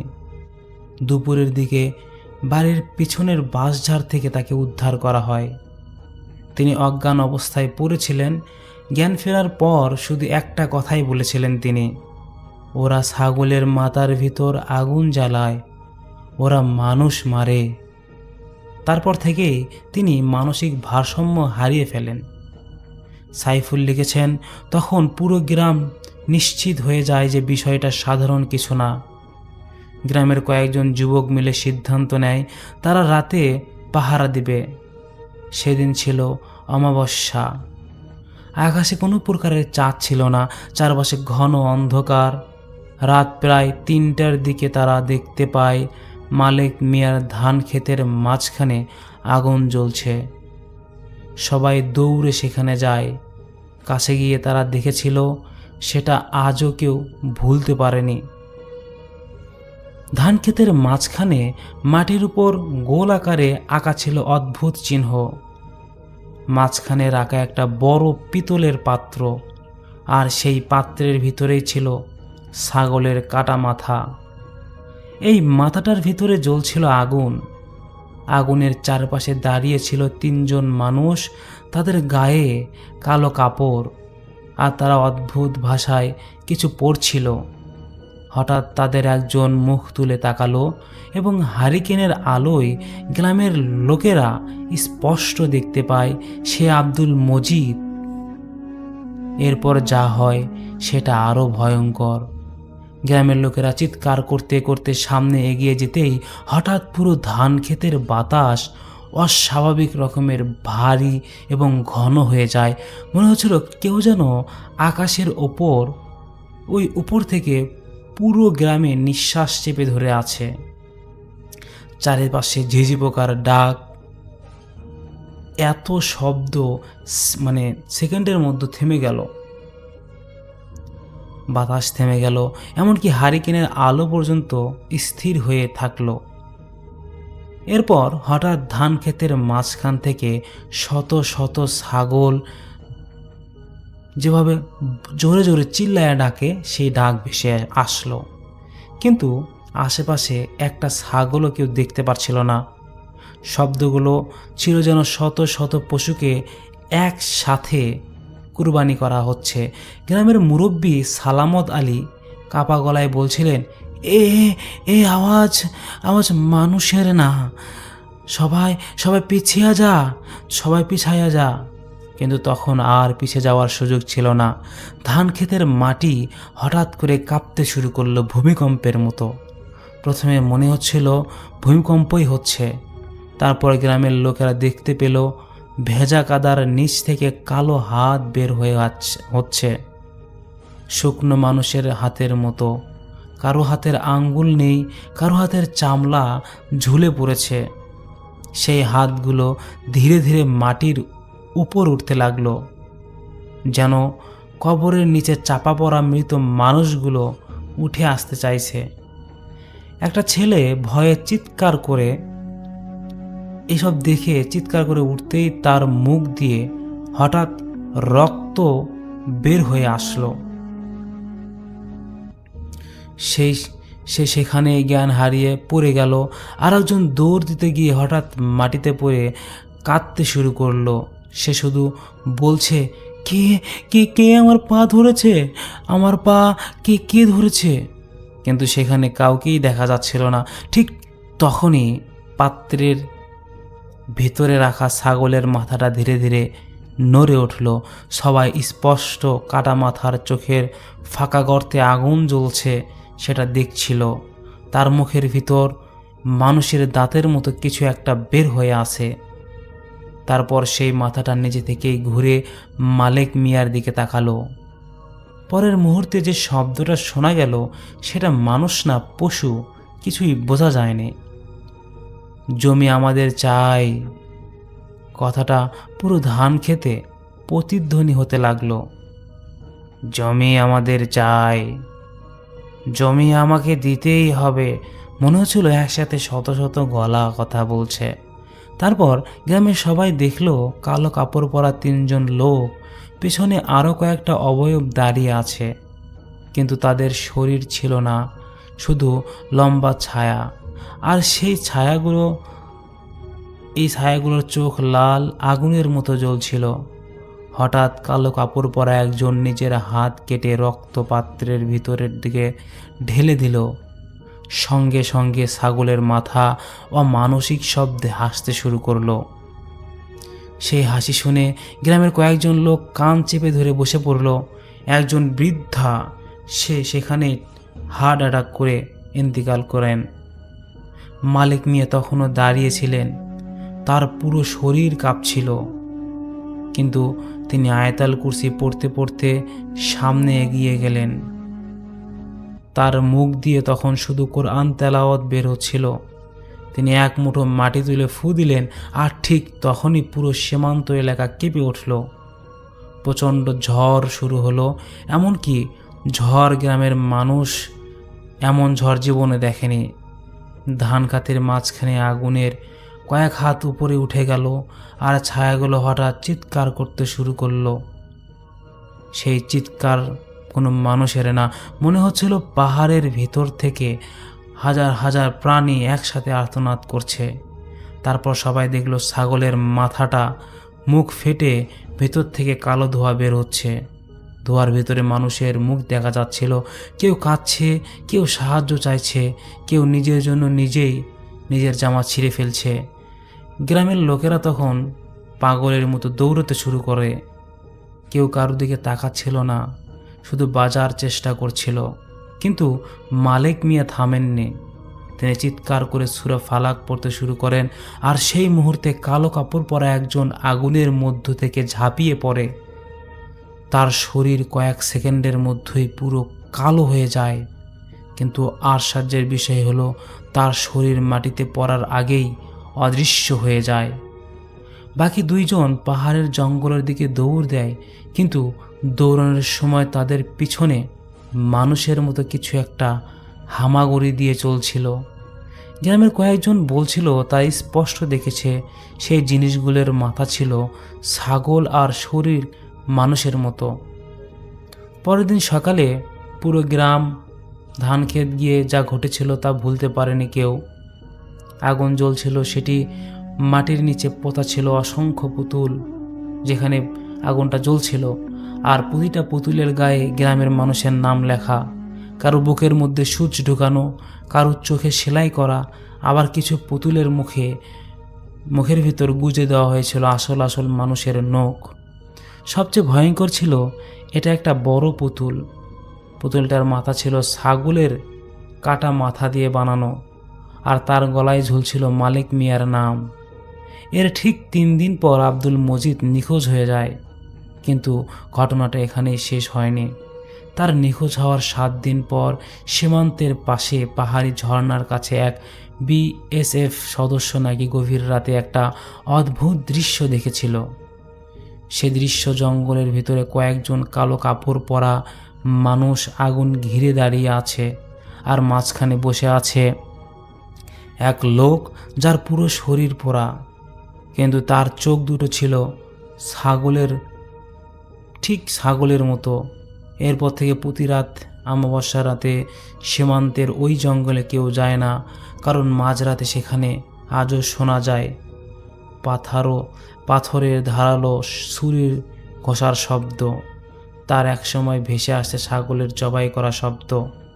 আর গ্রামের মানুষ বলে, কেউ যদি ভুল করে সেই শব্দ অনুসরণ করে জঙ্গলের ভিতরে ঢুকে যায়, তাহলে আর কোনো দিন তাকে স্বাভাবিক অবস্থায় ফিরে পাওয়া যায় না। কারণ কয়েক বছর আগে গ্রামের এক যুবক সাহস করে সেই শব্দের পিছনে গিয়েছিল। 3 দিন পর তাকে পাওয়া যায় ধান ক্ষেতের মাঝখানে অচেতন অবস্থায়।